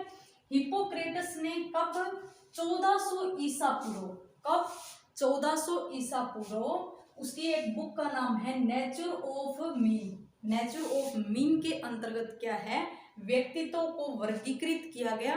कितने भागों में बांटा गया, तो आपके 4 भागों में बांटा गया। आपको क्या है, चारों भागों के नाम याद रखना है और उसके अंदर कौन से स्वभाव के व्यक्ति को रखा गया है वो भी याद रखना है। चलिए तो हम देखते हैं। और एक इसका याद रखना कि हिप्पोक्रेटस ने किस आधार पर व्यक्तियों को वर्गीकृत किया गया। तो याद रखना किस आधार पे, शारीर द्रव के आधार पे। किस आधार पे, शारीर द्रव, यानी जो प्रीसंचरित जो द्रव होता है उसके आधार पे। तो काला पित्त, यानी जिस व्यक्ति के अंदर काला पित्त शारीर द्रव है वो कैसा होगा, उदास होगा, हताश होगा, निराशावादी होगा, ठीक है। तो उन्होंने सबसे पहले हम चारों प्रकार के नाम याद कर रहे थे। कौन सा, काला पित्त, पीला पित्त, रक्त प्रदान, कफ प्रदान। काला, पीला, रक्त, कफ। काला पित्त, पीला पित्त, रक्त प्रदान और कफ प्रदान। सरल है, आप 2-3 बार दोहराओगे तो यही याद हो जाएगा, ठीक है। तो देखो काले पित्त के अंदर किसको रखा गया है, अब ये याद रखना है। क्वेश्चन कैसे पूछेंगे कि उदास, हताश और निराशावादी जो व्यक्ति होता है वो हिप्पोक्रेटस के अनुसार किस वर्ग में रखा गया है। नीचे ऑप्शन दिए होंगे, काला पित्त, पीला पित्त, रक्त प्रदान या कफ प्रदान। तो याद रखना उदास, हताश और निराशावादी जो है वो काला पित्त, किसके अंदर रखा गया है? काला पित्त यानी काले पित्त के अंदर। यानी बिल्कुल उदास चेहरा क्या हो गया? बिल्कुल काला पड़ गया, यानी उदास हो गया। आप उन वर्डों को इससे अटैच करके देखो। उदास, उदास मुरझाया हुआ चेहरा होगा, यानी काला काला चेहरा होगा। ठीक है, तो उदास हताश होगा, वो निराशावादी होगा। कैसा? काला पित्त। अब देखो पीला, क्रोध, चिड़चिड़े, गुस्सेल, यानी क्या है? गुस्से से क्या हो गया? उसका चेहरा पीला पड़ गया, यानी गुस्से से एकदम पीला पड़ गया, यानी क्रोधी, चिड़चिड़ा, गुस्सेल। कैसा? पीला पित्त। रक्त प्रधान, रक्त प्रधान यानी कि जो रक्त बह रहा है, रक्त प्रधान जो होगा वो कैसा होगा? जिसमें रक्त की अधिकता, यानी खुश मिजाज होगा, प्रसन्नचित्त होगा और आशावादी होगा, यानी अच्छा व्यक्ति तो रक्त प्रधान के अंदर होगा। कफ प्रधान, विरक्त, भाव शून्य, एकांत में बैठकर, यानी वो संसार से लगाव नहीं रखेगा, वो एक एकाग्र अलग मतलब एकांत प्रिय होगा, एक अकेला बैठकर अपने चिंतन मनन करने वाला। विरक्त भाव यानी भाव शून्य होगा, उसके अंदर किसी भी प्रकार की भावना नहीं होगी, संसार के अंदर रहन सहन वाला, यानी संसार से मिलजुल कर रहने वाला नहीं होगा। ठीक है, तो याद रखना हिपोक्रेटस ने कितने प्रकार बताए? 4। काला पित्त, पीला पित्त, रक्त प्रधान, कफ प्रधान। ठीक है, काला उदास, पीला क्रोध, रक्त खुशमिजाज और आपका कफ प्रधान विरक्त भाव शून्य। ठीक है, अब देखो, अब दूसरा वर्गीकरण है क्रेसमर के अनुसार। क्रेसमर भी आ जाता है और क्रेचमर भी आ जाता है, एक ही बात है। तो क्रेचमर के अनुसार इन्होंने कितने? 4 भागों में वर्गीकृत किया। इन्होंने भी कितने भागों में वर्गीकृत किया? 4 भागों में। कौन सा? स्थूलकाय, सुडोलकाय, क्षीणकाय और एक मिश्रित। तो इसका आधार क्या था? वर्गीकरण का आधार याद रखना कि शारीरिक संरचना को देखकर, कि एक व्यक्ति के शरीर की संरचना को देखकर इन्होंने क्या वर्गीकृत किया? व्यक्तित्व को। देखिए, स्थूलकाय यानी नाट्य व्यक्ति, जो छोटे व्यक्ति होते हैं, जो मोटे होते हैं, ठिगने होते हैं, उनको किस में रखा? इन्होंने स्थूलकाय में रखा। ठीक है, सुडोलकाय यानी खिलाड़ी प्रवृत्ति वाले। ठीक है, जो खिलाड़ी प्रवृत्ति वाले, जिसकी बॉडी हो न मोटा न पतला, एक खिलाड़ी प्रवृत्ति वाला हो, उसको किस में रखा गया? सुडोलकाय के अंदर रखा गया। ठीक है, फिर देखो क्षीणकाय, क्षीणकाय यानी दुबले पतले शरीर वाला, किसमें रखा गया? दुबले पतले शरीर वाले जितने भी प्राणी थे, इन्होंने किसमें रखा? क्षीणकाय के अंदर रखा। ठीक है, मिश्रित यानी सबका मिला जुला हुआ रूप, किसमें रखा? मिश्रित के अंदर रखा। ठीक है, अब देखो, अब आता है सेल्डन के अनुसार। सेल्डन के अनुसार, सेल्डन ने क्या है? 3 भागों में बांटा, गोलाकार, आयताकार, लंबाकार। इसका भी आधार क्या था? शारीरिक संरचना। शारीरिक संरचना ही इसका आधार था। किसका? इस सेल्डन का। तो सेल्डन ने कितने? 3 भागों में बांटा। क्रेसमर ने कितने? 4 भागों में बांटा। इन्होंने 3 भागों में गोलाकार, आयताकार, लंबाकार। देखो, गोलाकार को बोला जाता है एंडोमॉर्फिक, आयताकार को कहा जाता है मीजोमॉर्फिक और लंबाकार को कहा जाता है एक्टोमॉर्फिक। इनके इंग्लिश वर्ड भी याद रखना, क्योंकि सीधे डायरेक्ट इंग्लिश वर्ड दिए जाते हैं कभी कभी, और कभी हिंदी में भी दे दिया जाता है, तो दोनों वर्ड आपको याद होने चाहिए। ठीक है, तो देखिए, गोलाकार के अंदर जो क्या है आपका, क्रेसमर के अनुसार जो स्थूलकाय वाले नाटे व्यक्ति, मोटे नाटे हो, उनको कहाँ रखा गया? गोलाकार के अंदर।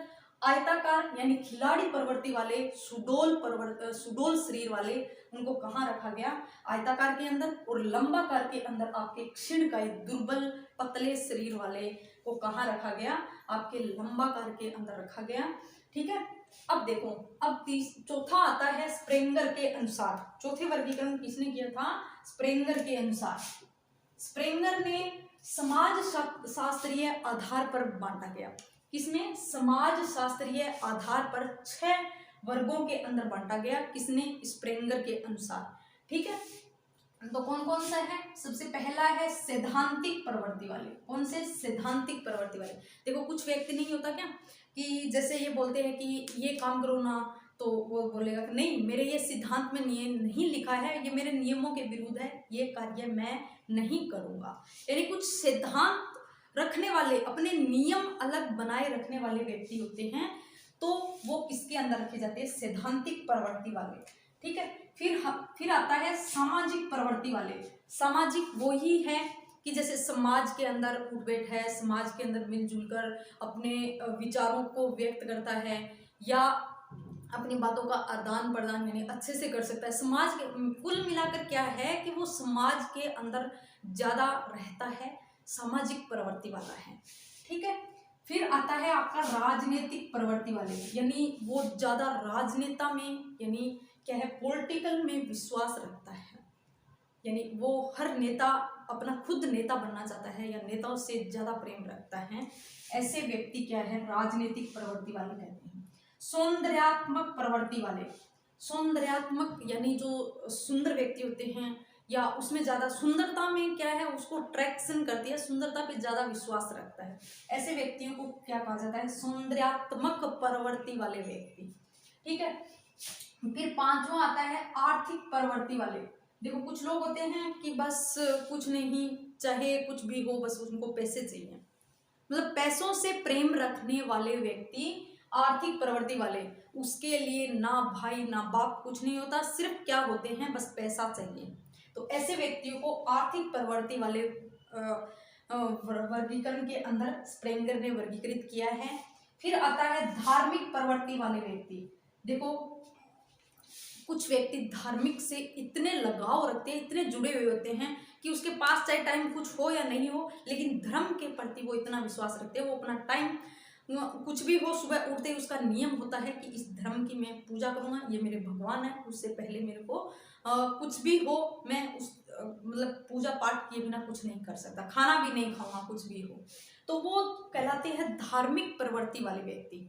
ठीक है, तो इस तरह से स्प्रेंगर ने 6 वर्गों में वर्गीकृत किया एक व्यक्ति को, व्यक्ति के व्यक्तित्व को। ठीक है, फिर आता है आपका 5वां नंबर है जुंग तथा युंग। जुंग कह दो युंग कह दो एक ही बात है, ये सबसे प्रसिद्ध वर्गीकरण रहा। ठीक है, ये सबसे प्रसिद्ध वर्गीकरण रहा। इन्होंने क्या है, 2 वर्गों में वर्गीकृत किया, एक अंतर्मुखी एक बहिर्मुखी। देखो कहीं कहीं बुक में या कहीं कहीं आपको ऐसे मिलेगा उभयमुखी। ठीक है, क्या मिलेगा, उभयमुखी। तो देखो उभयमुखी इसने जुंग या युंग ने प्रकार नहीं बताया, ये मनोवैज्ञानिकों ने इन दोनों के मिले जुले रूप के आधार पर उभयमुखी कहा, लेकिन जुंग तथा युंग का कितने प्रकार में डिवाइड किया था, व्यक्तित्व को 2 वर्गों में डिवाइड किया। कौन कौन से, एक अंतर्मुखी एक आपका बहिर्मुखी। देखो अंतर्मुखी व्यक्ति कौन से होंगे और बहिर्मुखी व्यक्ति कौन से होंगे। अंतर्मुखी व्यक्ति वो व्यक्ति होंगे जो एकांत प्रिय, जो अकेला रहना चाहता है, जो समाज के साथ मिलजुल कर नहीं रहना चाहता है। इसके अंदर क्या है, लेखक बन सकता है, दार्शनिक बन सकता है, यानी वो क्या है, अकेला रहता है, अकेला ही अपने काम में मगन रहता है या अपने एकांत जगह में बैठकर क्या करता रहता है, विचार करता रहता है। लेकिन बहिर्मुखी व्यक्ति क्या होगा कि ये समाज के साथ रहना ज्यादा पसंद करेगा, अपने विचारों का आदान प्रदान कहाँ करेगा, सभी लोगों के साथ, समाज के साथ करेगा। और ऐसे व्यक्ति क्या है, इस प्रकार के व्यक्ति इस समाज में अपने दोस्तों की कमेटी रखेगा, बहुत सारे दोस्त बनाए रखेगा। ठीक है, लेकिन अंतर्मुखी के अंदर क्या है, दोस्त नहीं होंगे, वो खुद अपना अकेला रहना चाहता है। फिर देखो कुछ ऐसे व्यक्ति होते हैं जिनके क्या है, 1-2 गिने चुने दोस्त होते हैं, जैसे और क्या है, ना ही तो उसका अंतर्मुखी का गुण रखता है ना ही बहिर्मुखी का गुण रखता है, या फिर दोनों का मिक्स गुण रखता है। ठीक है, तो ऐसे व्यक्तियों को कहेंगे उभयमुखी, जो मनोवैज्ञानिकों ने इसका परिभाषा दी है उभयमुखी की, लेकिन जुंग ने क्या है, 2 ही प्रकार बताए हैं। ठीक है, अब देखिए छठा आता है फ्रेडमैन तथा रोजनमैन के अनुसार। फ्रेडमैन तथा रोजनमैन के अनुसार क्या है, इन्होंने 2 प्रकार के व्यक्तित्व बताए, एक ए टाइप नाम दिया है, एक बी टाइप नाम दिया है। देखो ए टाइप के अंदर उन्होंने क्या रखा है, संवेगात्मक अस्थिर, यानी अपने संवेगों पर स्थिर नहीं रखते, कैसे बहुत गुस्सा हो जाएंगे, चिड़चिड़ा, ठीक है ना, इस तरह से व्यक्ति तनाव युक्त रहेंगे, पूरे दिन तनाव में ग्रसित रहेंगे, किसी ने कुछ कह दिया तो बस उनके मन में ऐसे ही कहेंगे कि मेरे को ये कहा तो कैसे कहा। ठीक है ना, उदासीन रहेंगे, एकांत प्रिय रहेंगे। ठीक है, कहने का अर्थ है कि ए टाइप में जो व्यक्ति है उसका व्यक्तित्व अच्छा नहीं होगा, बी टाइप का जो व्यक्ति है इसका जस्ट विपरीत होगा। कैसा? संवेगात्मक स्थिर होगा, तनाव मुक्त होंगे, उदासीन नहीं होंगे, वो क्या? खुश मिजाज होंगे, एकांत प्रिय नहीं होंगे, समाज प्रिय होंगे। ठीक है। फिर देखो, फिर आता है थोर्नडाइक के अनुसार। थोर्नडाइक ने क्या है? 3 भागों में बांटा व्यक्तित्व को। कितने? 3 भागों में बांटा। कौन कौन से? एक सूक्ष्म विचारक, एक प्रत्यक्ष विचारक और एक आपके स्थूल विचारक। इनका ज्यादा आपको नहीं, इनके नाम याद रखना है। सूक्ष्म विचारक यानी जो छोटे सोच के, मतलब छोटे सोचते हैं। ठीक है, सूक्ष्म विचारक। प्रत्यक्ष जो वास्तविकता से रखते हैं, वास्तविक सोच रखते हैं। स्थूल जो क्या है? बड़ी सोच रखते हैं। फ्राइड ने क्या है? व्यक्तित्व को 3 भागों में बांटा। ये इनका इंपॉर्टेंट भी है। देखो, एक इदम है, एक ईगो है, एक सुपर ईगो है। ठीक है। इदम ये क्या है? ये सुखवादी सिद्धांत बोला जाता है। इसके अंदर क्या आता है? सुखवादी, यानी इसमें क्या करता है व्यक्ति? बड़ी बड़ी ऐसे भावनाओं को सोचता है, मैं ये कर लूंगा, मैं वो कर लूंगा, मैं इतनी बड़ी कोठी बना दूंगा, मैं बंगला बना दूंगा, मेरे पास कार होगी, मेरे पास नौकर चाकर होंगे, मेरा वो पूरा काम करेंगे। यानी कि वो क्या है? सुखवादी, सुख के बारे में सोचता है। तो उसके अंदर क्या होता है? इदम होता है। फिर आता है ईगो। ईगो को कहते हैं वास्तविक सिद्धांत, यानी जो वास्तविक स्थिति से रूबरू होता है। कैसे? कि जैसे आप लोग किसकी तैयारी कर रहे हो? लैब असिस्टेंट की। ठीक है, तो आप क्या सोच रहे हो कि जैसे ही मैं लैब असिस्टेंट लगूंगा तो मैं बच्चों को अच्छे से शिक्षा दूंगा, मैं ऐसे करूंगा। यानी जो वास्तविकता की आप बात कर रहे हो, ऐसे नहीं कर रहे हो कि मैं बहुत बड़ी गाड़ी ले आऊंगा और मैं आराम से रहूंगा। नहीं, जो आपका काम क्या है कि मैं मेरा काम मेरे पद पे रहते हुए ईमानदारी के साथ अच्छे से पूर्ण करूंगा, तो वो होता है वास्तविक सिद्धांत। वो आपका ईगो कहलाता है। ठीक है। अब आता है सुपर ईगो। सुपर ईगो आता है आदर्शवादी सिद्धांत। जैसे बड़े बुजुर्ग नहीं होते क्या, वो कहते हैं ना कि बेटा देखो, जिंदगी में ये नहीं करना चाहिए, हमने तो अपनी जिंदगी में पीछे जान लिया कि क्या करना है क्या नहीं करना है। आप कुछ नहीं, बस अपने माता पिता की सेवा करो, उन्हीं के चरणों में आपका जन्नत है, या उन्हीं के चरणों में सब कुछ है, आपको झूठ नहीं बोलना चाहिए। यानी वो आदर्श भरी क्या कर रहे हैं? बातें कर रहे हैं। तो वो उसके अंदर क्या दिखाई दे रहा है? वो उसके अंदर सुपर ईगो दिखाई दे रहा है। ठीक है, आदर्शवादी। अब आता है भारतीय दृष्टिकोण के अनुसार। अब देखो, अब तक तो हमने जो 8 पढ़े थे वो किसके अनुसार थे? पाश्चात्य दृष्टिकोण। याद रखना, भूल मत जाना, मैंने यहाँ लिखा नहीं है कहीं, लेकिन लिख देती हूँ, पाश्चात्य दृष्टिकोण।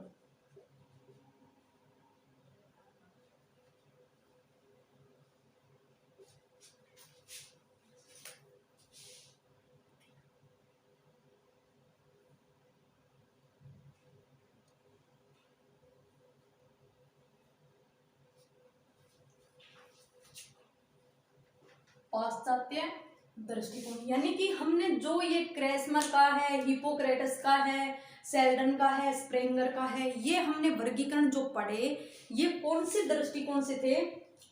ये आपके पाश्चात्य दृष्टिकोण से संबंधित थे। ठीक है। अब देखिए, पाश्चात्य दृष्टिकोण से हमने देख लिया। ठीक है।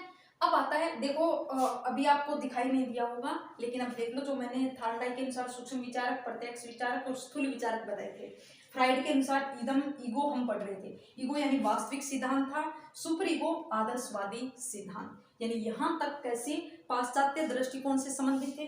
अब हम देखते हैं भारतीय दृष्टिकोण से वर्गीकरण कितने वर्गों में वर्गीकृत किया गया है व्यक्तित्व को। तो देखो, याद रखना, सतोगुणी, रजोगुणी और तमोगुणी। सतो रजो तमो, सतो रजो तमो, याद रखना, भारतीय दृष्टिकोण के अनुसार व्यक्तित्व को 3 वर्गों में वर्गीकृत किया गया है। कौन सा? सतोगुणी, रजोगुणी, तमोगुणी। इसके अनुसार क्या है? भारतीय दृष्टिकोण क्या कहता है कि सतोगुणी के अंदर जो ईश्वर धर्म में विश्वास रखता है, या जो ईश्वर व धर्म को मानता है, ऐसे व्यक्तियों को सतोगुणी कहेंगे। और जो कर्म में विश्वास रखता है उसको हम क्या कहेंगे? रजोगुणी। और जो सुख प्राप्ति में विश्वास रखता है उसको हम तमोगुणी कहेंगे। देखो, मैं तीनों को डिटेल से बता देती हूँ कैसे। कि कुछ व्यक्ति ऐसे होते हैं कि हे भगवान, ऊपर वाला ये देंगे, हेलो राम राम, हे भगवान आप मेरे को ये देना, मेरे को वो करना, मतलब वो पूर्ण रूप से क्या है? भगवान पे डिपेंड रहते हैं, कि कर्म कुछ करते नहीं हैं, सिर्फ भगवान से मांगते रहते हैं कि हे भगवान मैं आपको ये चढ़ावा चढ़ा दूंगा तो आप मेरे को इस परीक्षा को पार करवा देना, लेकिन वो बुक खोलकर देख नहीं रहा है।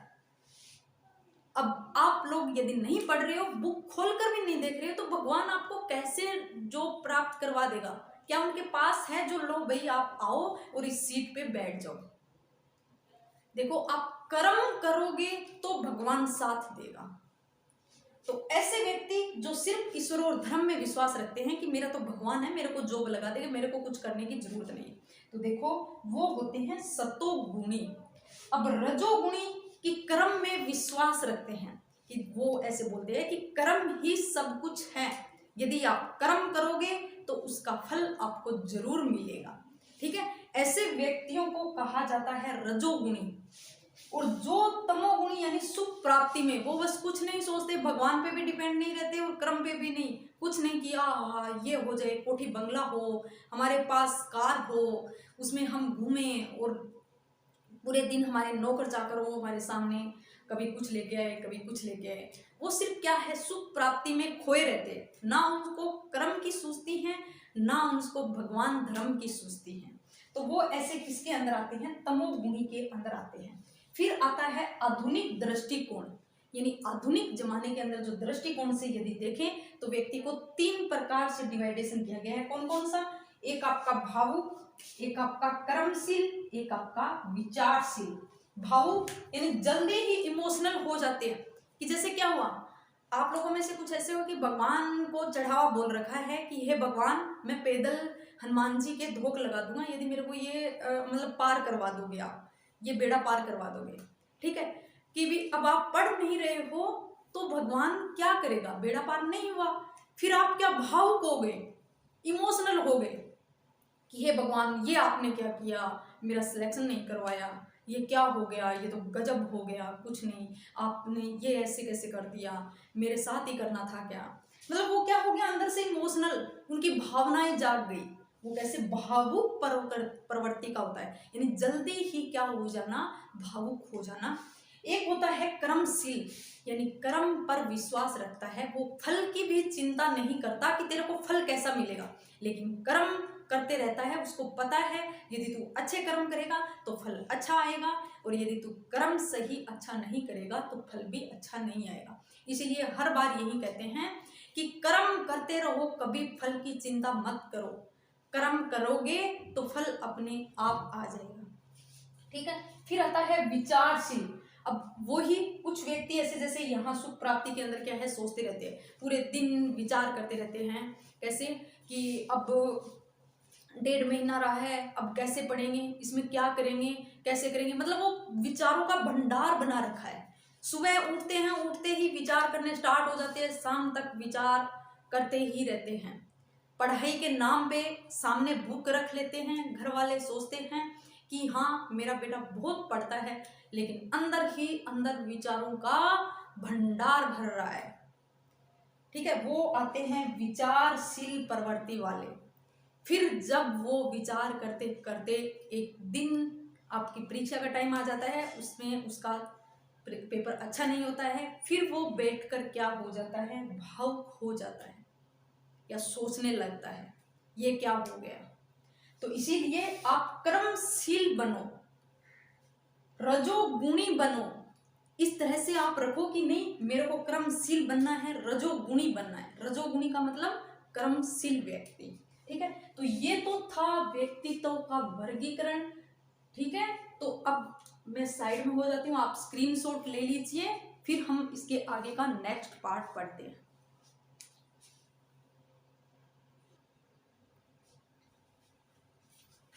चलिए, तो अब हम पढ़ते हैं व्यक्तित्व मापन की विधियां, कि एक व्यक्ति का व्यक्तित्व हम कैसे पहचान कर सकते हैं, यानी किसी व्यक्तित्व का व्यक्ति हम किस तरह से जान सकते हैं कि इस व्यक्ति का ये व्यक्तित्व है। तो उसके लिए क्या है, कुछ विधियां प्रयोग में लाई गई, उन विधियों का हम अध्ययन करेंगे। और यहाँ से क्वेश्चन पूछा जाता है, डायरेक्टली क्वेश्चन पूछा जाता है कि निम्न में से ये विधि किसके द्वारा दी गई, या ये कौन सी विधि है, इसके थ्रू हम किस तरह से व्यक्तित्व का मापन कर सकते हैं। ठीक है। तो देखिए मोटे तौर पे यदि हम बात करें तो व्यक्तित्व मापन की विधि को 4 भागों में डिवाइड किया गया है। कौन कौन से? एक आत्मनिष्ठ या व्यक्तिनिष्ठ विधि, और एक होती है वस्तुनिष्ठ विधि, और एक आपकी मनोविश्लेषणात्मक विधि, और एक आपकी आती है प्रक्षेपण विधि।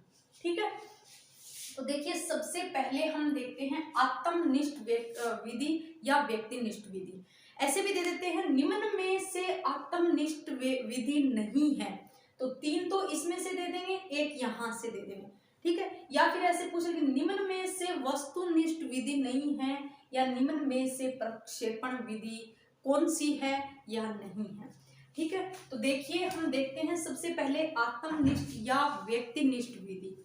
ये इसके अंदर आपको 4 विधियां याद रखनी है। कौन कौन सी? एक आत्मकथा विधि, एक साक्षात्कार विधि, एक व्यक्ति इतिहास विधि, और एक आपकी आती है प्रश्नावली विधि। तो इस पे मैं थोड़ा थोड़ा आपको बता देती हूँ किस तरह से। आत्मकथा विधि के प्रवर्तक माने जाते हैं विलियम वुंट। ठीक है, याद रखना, पूछा जाता है आत्मकथा विधि के प्रवर्तक है कौन? William Wundt. इसमें क्या किया जाता है? आत्मकथा विधि कहें यानी कि खुद अपने आत्म की कथा।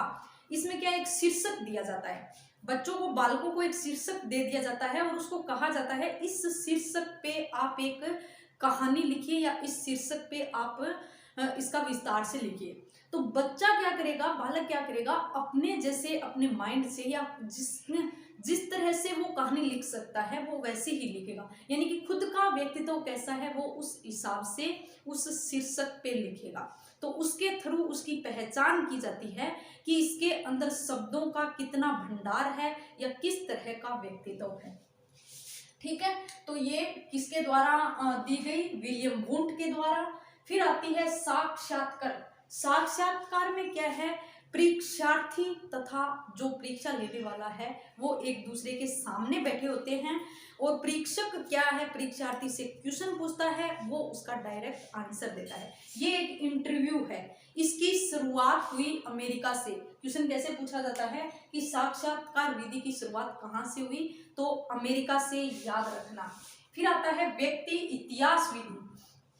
इसके प्रवर्तक है टाइडमैन। ठीक है। व्यक्ति इतिहास में क्या है कि व्यक्ति के पीछे का इतिहास जाना जाता है, कि व्यक्ति का पीछे का इतिहास जाना जाता है। क्या करता है, जैसे आपने देखा होगा तारे जमीन पर फिल्म है एक, उसमें क्या है, वो बच्चे उसको क्या किया जाता है, हॉस्टल में छोड़ देते हैं उसके मम्मी पापा। ठीक है। लेकिन वो क्या है, डी को बी लिखता है और बी को डी लिखता है, यानी उनके लिखने की जो है या उसकी आंखों की कमजोर होती है। ठीक है। फिर जो आमिर खान होता है वो उसका टीचर होता है। वो क्या करता है, वो उसके पीछे व्यक्ति इतिहास यानी सबसे पहले उसको देखता है उसमें क्या कमी है, फिर वो उनके मम्मी पापा के पास जाता है, उनसे क्या करता है, पीछे का जो उनका जो लिखना सीखता है तब का उसका इतिहास देखता है। तो इसमें क्या किया जाता है कि एक शिक्षक जो है उस बच्चे की जो कमी है, उनके अंदर जो समस्या आ रही है सीखने में, ठीक है, तो क्या करता है, वो पीछे के इतिहास को जाकर देखता है। यानी एक व्यक्ति का व्यक्तित्व यदि अच्छा नहीं है तो फिर क्या करते हैं, उसके पीछे के इतिहास में जाकर देखते हैं कि उसका कैसी परिस्थिति रही है, कैसी कंडीशन रही है जिसकी वजह से इसका व्यक्तित्व अच्छा नहीं है। ठीक है। तो ये है व्यक्तित्व इतिहास, याद रखना टाइडमैन। प्रश्नावली विधि। प्रश्नावली विधि किसके द्वारा दी गई? वुडवर्थ के। वेरी वेरी इंपॉर्टेंट है, बहुत बार पूछा भी जा चुका है।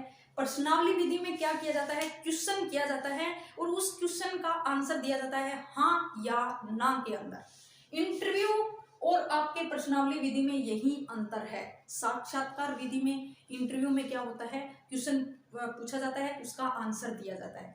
इसमें आंसर के रूप में हाँ या ना का जवाब दिया जाता है। फिर आती है वस्तुनिष्ठ विधि। वस्तुनिष्ठ विधि की यदि बात करें, इसमें भी 4 प्रकार है। एक आपका निरीक्षण विधि या इसको बहिर्दर्शन विधि भी बोला जाता है, और आत्मकथा विधि को कहेंगे अंतर्दर्शन विधि। ठीक है। और ये क्या है, बहिर्दर्शन विधि। ये निरीक्षण कह दो या बहिर्दर्शन विधि किसके द्वारा दी गई? वाटसन के द्वारा दी गई। निरीक्षण विधि में क्या होता है कि एक व्यक्ति के सामने क्या किया जाता है, निरीक्षण विधि में एक व्यक्ति के सामने विभिन्न परिस्थितियां रखी जाती हैं, अलग अलग परिस्थितियां रखी जाती हैं। ठीक है। तो उन परिस्थितियों में वो किस तरह का व्यवहार करता है या किस तरह से वो अलग अलग परिस्थितियों में एक मतलब उस जो भी मतलब उनको परिस्थिति दी जाती है उसके अनुसार वो कैसा व्यवहार करता है। ठीक है, तो उसके अनुसार उसका क्या किया जाता है, मापन किया जाता है व्यक्तित्व का। तो निरीक्षण विधि या बहिर्दर्शन विधि, यानी उसके बाह्य दर्शन किस तरह का व्यवहार करता है उसकी पहचान की जाती है। तो इसके प्रवर्तक है वॉटसन। फिर आता है समाज मिति विधि। समाज मिति विधि के प्रवर्तक है जे एल मोरेनो। कौन है? J L Moreno. समाज मिति विधि के अंदर क्या है कि एक व्यक्ति का समाज के द्वारा उसका व्यक्तित्व कैसा पहचाना जाता है, कि अपन किसी व्यक्ति का क्या करनी है, व्यक्तित्व की पहचान करनी है। हम क्या करते हैं, उसके आस पड़ोस से पूछते हैं। जैसे क्या होता है कि आजकल जो रिश्ता करते हैं मतलब, तो रिश्ते के अंदर क्या होता है कि आस पड़ोस में या उसके रिश्तेदारों में पूछा जाता है कि ये व्यक्ति किस प्रकार का है। वो क्या किया जाता है, उसकी समाज मिति विधि के अंतर्गत आता है कि उस व्यक्ति का व्यक्तित्व पहचान की जाती है। किससे? कि समाज के लोगों के द्वारा पहचाना जाता है कि ये व्यक्ति कैसा है। ठीक है, फिर आता है क्रम निर्धारण मापनी विधि। क्रम निर्धारण मापनी विधि याद रखना, इसके अंदर क्या होता है कि इस तरह से ये दे देते हैं कि जैसे कुछ भी मान लो गोलू मोलू, ठीक है, जैसे ये बोल दिया कि ये गोलू व्यक्ति, जैसे सामने किसी का नाम है गोलू व्यक्ति है, यह व्यक्ति कैसा है। ठीक है, नीचे 1 2 3 4 ऑप्शन होंगे जिसमें से ये कहेंगे अच्छा लड़का है। क्या कहेंगे? अच्छा लड़का है। एक कहेंगे बहुत ही अच्छा लड़का है, एक कहेंगे ठीक ठाक है, एक कहेंगे बेकार लड़का है। ठीक है, फिर उस पे देखो इसमें जितने लोग बैठे हैं उनमें वोटिंग हो जाती है कि ये इसमें कितने व्यक्ति हैं कि कितने लोगों ने कहा है कि ये अच्छा लड़का है गोलू, और कितनों ने कहा है कि ये बहुत अच्छा लड़का है, और कितनों ने कहा है कि ये ठीक ठाक है, और कितनों ने कहा है ये बेकार लड़का है। अब यदि यहाँ आ जाता है 50% से ऊपर तो क्या माना जाएगा, ये अच्छा लड़का है, यानी उसका व्यक्तित्व अच्छा है। और यहाँ आ गया आपका 50% की बेकार लड़का है, तो उसका व्यक्तित्व कैसा हो गया, अच्छा नहीं हुआ। तो ये कहलाती है आपकी क्रम निर्धारण मापनी विधि, यानी क्रम निर्धारित करके इसका मापन किया जाता है। फिर आता है शारीरिक परीक्षण, फिजिकल टेस्ट। फिजिकल टेस्ट जब आप पुलिस, राजस्थान पुलिस होती है या फिर वो आप आर्मी यानी कि सेना के अंदर जब भर्ती होते हो तो आपका मेडिकल लिया जाता है। शारीरिक शरीर की जांच की जाती है कि क्या इनकी आंख कान नाक या अंदर का शरीर हाथ पैर सब सही है क्या, उसको बोला जाता है शारीरिक परीक्षण, फिजिकल टेस्ट। फिर आता है मनोविश्लेषणात्मक विधि। मनोविश्लेषणात्मक विधि है कि मानसिक तरीके से किसी व्यक्ति की पहचान करना कि क्या ये व्यक्ति अच्छा व्यक्ति है या नहीं है। ठीक है, तो मनोविश्लेषणात्मक विधि के अंदर आपके 2 विधियां हैं, एक स्वतंत्र शब्द शास्त्रीय विधि और एक आपकी है सोपन विश्लेषण विधि। स्वतंत्र शब्द शास्त्रीय विधि क्या है, इसके अंदर देखो क्या होता है कि मानसिक तौर से व्यक्ति जब अस्वस्थ हो जाता है तो क्या किया जाता है, उसको साइकोलॉजिस्ट के पास लिया जाता है। ठीक है, कि उसको पहचान की जाती है कि इनके शारीरिक अस्वस्थता है या फिर मानसिक अस्वस्थता। तो वो क्या करता है, साइकोलॉजिस्ट क्या करता है कि उसके सामने बैठ जाता है और उनसे लगातार जैसे जल्दी जल्दी क्या किया जाता है, क्वेश्चन किया जाता है। कैसे कि आपका नाम क्या है, आप क्या करते हो, पहले क्या करते थे, मतलब वो क्या है जल्दी जल्दी क्वेश्चन पे क्वेश्चन किए जाएंगे, स्वतंत्र शब्द बोले जाएंगे, तो जिससे वो क्या है सच उगलता जाएगा। ठीक है, जैसे साइकोलॉजिस्ट क्या करेगा, जल्दी जल्दी क्वेश्चन पे क्वेश्चन करेगा। अपन से नहीं होता ये, क्योंकि अपन नहीं जानते कि कौन सा क्वेश्चन कब पूछेंगे, जल्दी जल्दी पूछेंगे तो कब वो अपनी सच उगलेगा। तो एक साइकोलॉजिस्ट, एक मनोवैज्ञानिक उस चीज को समझकर शब्दों के साथ उसके सच या अंदर छुपी हुई जो शक्तियां उसको बाहर निकाल कर, उसकी छुपी हुई सोच जो विचार जो है वो बाहर निकालकर उसकी पहचान करता है कि ये व्यक्ति किस तरह का है या किस मानसिक तौर से गुजर रहा है। स्वप्न विश्लेषण विधि, बड़ा ही नाम से ही लग रहा है स्वप्न विश्लेषण, कि व्यक्तियों को किस तरह के सपने देखता है। एक सपने होते हैं रात को जब आप सो रहे हो तब सपना, एक दिन में बैठे ही ऐसे सपने बुनते रहते हैं कि जैसे मैंने पीछे भी आपको व्यक्तियों के प्रकार में बताया कि कुछ तो सुखवादी होते हैं, पूरे दिन ये सोचते रहते हैं कि मेरे पास ये कार होनी चाहिए, गाड़ी होनी चाहिए जिसमें मैं घूमता रहूं आराम से। कुछ व्यक्ति क्या होते हैं जिनके पास पैसे आने के बाद भी यही सोचते हैं कि हम समाज का भला करें, ये करें, अच्छी शिक्षा दें, ये करें। मतलब वो क्या है, उनको डिफरेंस अलग कर रहा है। पैसे दोनों के पास हैं, जॉब दोनों के पास हैं, लेकिन क्या अंतर कर रहा है, उनके सपने कैसे हैं, उनकी सोच कैसी है, अलग अलग, वो विश्लेषण किया जाता है। प्रक्षेपण विधि, प्रक्षेपण शब्द का प्रयोग सिगमंड फ्राइड के द्वारा किया गया। याद रखना, भूल मत जाना, इंपॉर्टेंट है कि प्रक्षेपण शब्द का प्रयोग किसके द्वारा किया गया, सिगमंड फ्राइड के द्वारा किया गया। अब इसकी एक छोटी सी परिभाषा लिख लीजिए, आप नोट कर लीजिए कि प्रक्षेपण शब्द का अर्थ क्या है या प्रक्षेपण कहते किसे हैं। प्रक्षेपण का अर्थ है कि एक व्यक्ति के अंदर उनके भाव, विचार, जो उनके अंदर छुपी हुई जो शक्तियां हैं, वो इस समाज के अंदर दूसरे व्यक्तियों या दूसरे माध्यम के द्वारा पहचान करना, कि डायरेक्ट ये नहीं कि आप देखो कैसे। प्रक्षेपण का अर्थ यदि समझो तो मैं बता देती हूँ। यदि आप एक व्यक्ति का व्यक्तित्व जानना चाहते हो, क्या आप डायरेक्ट उसको जाकर पूछोगे कि भाई तेरा व्यक्तित्व कैसा है, तू बता। वो क्या है, ये कहेगा कि मेरा व्यक्तित्व खराब है, मैं ऐसा हूँ, मेरे में ये गुण नहीं है, मैं पाप करता हूँ, कभी नहीं कहेगा। वो कहेगा मैं बहुत अच्छा हूँ, मैंने ये देखो इतने इतने पुण्य किए हैं, ठीक है, मैंने वहां वो किए हैं, मैंने धर्म किया है, मैंने ये किया है, चाहे उसने कुछ नहीं किया हो। इसीलिए प्रक्षेपण का माध्यम अपनाया गया। कैसे कि एक व्यक्ति की यदि आपको उसका व्यक्तित्व जानना है तो आप उसका दूसरे समाज के दूसरे व्यक्ति के द्वारा आप उसकी पहचान करो।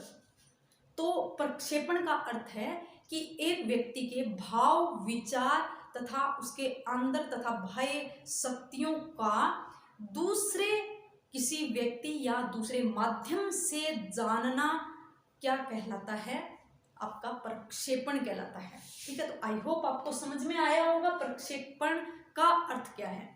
अब इनका हम क्या करेंगे, इनका अध्ययन करेंगे कि इस प्रक्षेपण विधि के अंतर्गत कौन कौन सी विधि रखी गई है तथा किस तरह से प्रयोग किया गया है। मैंने क्या कहा, प्रक्षेपण का क्या अर्थ है कि एक व्यक्ति के विचार, भाव उनके दूसरे किसी व्यक्ति या किसी माध्यम, यानी वो व्यक्ति हो भी सकता है और नहीं भी हो सकता है, कोई माध्यम भी हो सकता है। तो हम देखते हैं किस तरह से कि देखो प्रक्षेपी या प्रक्षेपण विधि भी 4 प्रकार की है। कौन सी? सबसे पहली आती है रोडसा स्याही धब्बा परीक्षण। रोडसा स्याही धब्बा परीक्षण इसी रोडसा के नाम पर हरमन रोडसा ने दिया गया। किसने दी ये विधि? हरमन रोडसा के द्वारा दिया गया, या ये हरमन रोडसा के द्वारा ये परीक्षण किया गया। कब? 1921 में। देखो इसमें क्या किया गया मैं बता देती हूँ सीधा। इसमें क्या है, 10 कार्ड दिए गए। 10 क्या है, कार्ड दिए गए, जिसके अंदर क्या है, 5 कार्डों पर जैसे काले व सफेद धागे। जैसे मैं कैसे बताऊं आपको, जैसे माना एक ये कार्ड है, एक ये कार्ड है, 5 कार्डों का समूह ये है, 5 कार्डों का समूह ये। इस पे जैसे स्याही डाल दी, ठीक है, उस जैसे स्याही डाल दी रंग, जैसे 5 कार्डों पर तो कैसे काले व सफेद धब्बे, यानी काले व सफेद स्याही के धब्बे। और जो 5 कार्ड है इस पे काले व सफेद स्याही के हो गए, इस पे क्या हो गए, इसमें मिक्स कलर, ग्रीन भी आ गया, ब्राउन भी आ गया, ठीक है, ब्लू भी आ गया, मतलब रंगीन कलर, 5 के विभिन्न रंग के धब्बे डाले गए। ठीक है, अब उनको क्या किया गया, 10 कार्डों को क्या है, बांटा गया। 10 कार्डों को उन बालकों में या उन व्यक्तियों के अंदर बांटा गया और उनको कहा गया कि आप इन धब्बों को देखकर नीचे इनके अंदर वर्णन कीजिए कि इसके अंदर क्या क्या आपको कौन कौन सी आकृति दिखाई दे रही है। अब देखो धब्बा जैसे ही गिरता है तो वो किसी एक व्यक्ति को यदि वो गोलाकार दिखाई देता है तो दूसरे को वही वो क्या है, बहुभुजाकार दिखाई देगा। वो उनकी क्या है, सोच पे डिपेंड करता है, यानी वो उसके व्यक्तित्व पर डिपेंड करता है। इसी प्रकार से हरमन रोडसा ने इस तरह से व्यक्ति के गुणों को क्या की, पहचान की। और इसके अंदर देखो ये याद रखना है आपको, कितने, 10 कार्ड, जिसमें से 5 काले व सफेद और 5 विभिन्न रंग के। ठीक है, ऐसे पूछा जाता है कि रोडसा स्याही धब्बा परीक्षण में कितने कार्डों का प्रयोग किया गया है, 5 कार्डों का। अब ऐसे पूछे काले व सफेद कार्ड 5 और विभिन्न रंग के 5। कथा, दूसरा आता है कथा प्रसंग प्रशिक्षण, कथा प्रसंग प्रशिक्षण, इसको बोला जाता है TAT, ठीक है, TAT। इसको दिया गया मॉर्गन व मूरे ने दिया, कब? 1935 में, सन भी याद रख लेना। इसमें क्या है, 30 चित्र युक्त क्या लिए गए, कार्ड लिए गए, यानी 30 चित्र युक्त पेज लिए गए। जैसे एक पेज लिया, उस पर चित्र डायग्राम बना हुआ था, ठीक है, 30 लिए गए, एक खाली लिया गया था। टोटल पूछे तो कितने, 31 थे, जिसमें से 30 पर तो चित्र थे, एक खाली था, ठीक है। इसमें क्या है, 10 चित्रों को तो क्या है, स्त्रियों को दिया गया, और 10 चित्रों को किसको दिया गया, पुरुषों को, और बाकी जो 10 थे वो दोनों को दिए गए, वो बाकी क्या है, दोनों को दिए गए, यानी कि स्त्री को भी दिया गया और पुरुष को भी दिया गया। वो मतलब अलग अलग डिवाइडेशन थे, किस तरह की, स्त्रियों तथा पुरुषों की अलग अलग व्यक्तित्वों की पहचान करनी थी। इसलिए 10 चित्र ऐसे निश्चित थे कि ये चित्र सिर्फ स्त्रियों को ही देने हैं, ये चित्र सिर्फ पुरुषों को ही देने हैं। बाकी जो 10 मिक्स थे कि इसमें किसी को भी दे दो, जो आपको सामने आए कि स्त्री है या पुरुष, जो भी सामने है उसको दे दो, ठीक है। तो 10 दोनों को दिया गया, ठीक है। और एक इसके अंदर आपको क्या याद रखना है कि ये जो दिए गए ना, ये आपके 14 वर्ष से अधिक व्यक्तियों को ही दिया गया, यानी छोटे बच्चों, बालकों को नहीं दिया गया। छोटे बच्चों या बालकों के लिए उपयोगी नहीं है ये परीक्षण, छोटे बालकों तथा उनके लिए क्यों नहीं उपयोगी है, क्योंकि इसके अंदर क्या है, चित्र बनाए गए हैं। जैसे किसी एक तरफ झोंपड़ी बना दी और एक तरफ अलग अलग ऐसे इस तरह से डायग्राम, मतलब गहरा डायग्राम बना दिया, उसमें फिर उसको कहा जाता है कि इस पे आप एक कुछ इसमें सोच विचार कर लिखो कि इसमें क्या क्या चीज हो रही है। अब देखो 14 वर्ष से जो छोटे बच्चे हैं ना, वो नहीं पहचान पाएंगे कि इसके अंदर क्या हो रहे हैं, फिर वो परीक्षण की मतलब ही क्या है। तो इसलिए 14 वर्ष से अधिक बच्चों के लिए दिया गया ये, या 14 वर्ष से अधिक बड़े जो व्यक्ति हैं उनके लिए ये उपयोगी है। याद रखना किसने दिया, TAT, मॉर्गन व मूरे ने 1935 में। 30 चित्र थे, टोटल 31 थे, एक खाली रखा गया था, ठीक है, जिसपे क्या है, डायग्राम बनाकर उनको फिर क्या करना था, उसका विश्लेषण करना था। फिर आता है बाल संप्रत्यक परीक्षण। देखो बाल से ही नाम याद रखना कि ये 3 से 14 वर्ष के बच्चों के बीच का क्या है, 3 वर्ष से 11 वर्ष, 3 से 11 वर्ष के बीच के जो भी बच्चे हैं, जो भी बालक हैं, उनके लिए ये परीक्षण उपयोगी है। CAT, बाल संप्रत्यक्ष परीक्षण, किसने दिया, लियोपोल्ड बेलाक ने, कब? 1948 में। इसके अंदर 10 चित्र थे और 10 चित्रों पर जानवरों के चित्र थे, और फिर उनको कहा गया कि इन जानवरों पर आप कहानी लिखो। तो बच्चे 3 से 11 साल के बच्चे लिख देंगे आराम से कि ये शेर का चित्र है, इसके 2 कान हैं, 2 आंख है, 2 नाक है, देख देख के वैसे लिख ले, ठीक है। फिर आता है वाक्य पूर्ति परीक्षण। देखो ऐसे लिखा जाता है कि मैं सुमन मैम, मैं पढ़ाती हूँ, ठीक है। तो अब आप लोग जानते हो मैं क्या पढ़ाती हूँ, तो आप इस वाक्य की पूर्ति कर सकते हो, ठीक है। इस तरह से वाक्य पूर्ति परीक्षण यानी वाक्य के खाली स्थान छोड़कर उन लोगों से भरवाया जाता है। ये तो मैंने डायरेक्ट सीधा लिया है, नहीं तो आप इस तरह से देख लीजिए कि जैसे महात्मा गांधी या कोई भी व्यक्ति हो, किसी का नाम दे दिया जाता है इस तरह से कि यह व्यक्ति, जैसे आपको भरना होता है इसमें कि अच्छा व्यक्ति है या इनके ये गुण हैं या नहीं हैं, फिर उसमें पूछा जाता है खाली स्थान देकर, और आप उनके बारे में आप बताते हो। क्यों? क्योंकि प्रक्षेपण बताना है किसके बारे में, दूसरों के माध्यम से, कि एक व्यक्ति की पहचान कैसे करनी है दूसरे माध्यम के द्वारा, ठीक है। तो वाक्य पूर्ति परीक्षण क्या है, वाक्य पूर्ति परीक्षण को SCT भी कहा जाता है। यह किसके द्वारा दिया गया, तो याद रखना पाइन व टेंडलर के द्वारा, कब? 1930 के अंदर। और इसके अंदर जो सराहनीय कार्य किया गया, याद रखना किसके द्वारा किया गया, रोटर्स के द्वारा किया गया। पूछा जाता है कि वाक्य पूर्ति परीक्षण में सबसे सराहनीय कार्य किसके द्वारा किया गया, तो किसके द्वारा किया गया, रोटर्स के द्वारा किया गया, ठीक है। तो ये थे हमारे व्यक्तित्व मापन की विधियां, और इसी के साथ हमारा व्यक्तित्व टॉपिक होता है कंप्लीट। और आज के लिए इतना ही। आगे हम नेक्स्ट लेक्चर के अंदर नया टॉपिक लेके आएंगे नई ऊर्जा के साथ। इतने में आप ये पढ़ते रहिए और आपको टेलीग्राम पे इसके क्वेश्चन भी मैं डाल दूंगी और इससे रिलेटेड जो भी नोट्स हैं वो भी मैं आप लोगों को डाल दूंगी। जिससे आपको क्या करना है, सबसे पहले मेरे वीडियो देखना है, उसके बाद आपको क्या करना है, उस टेलीग्राम चैनल पर जाकर जो मैं शॉर्ट नोट्स जो मैं डालूंगी, ज़्यादा बड़े नहीं होंगे, छोटे ही नोट्स है, आप उसका दोहरान कर लीजिए।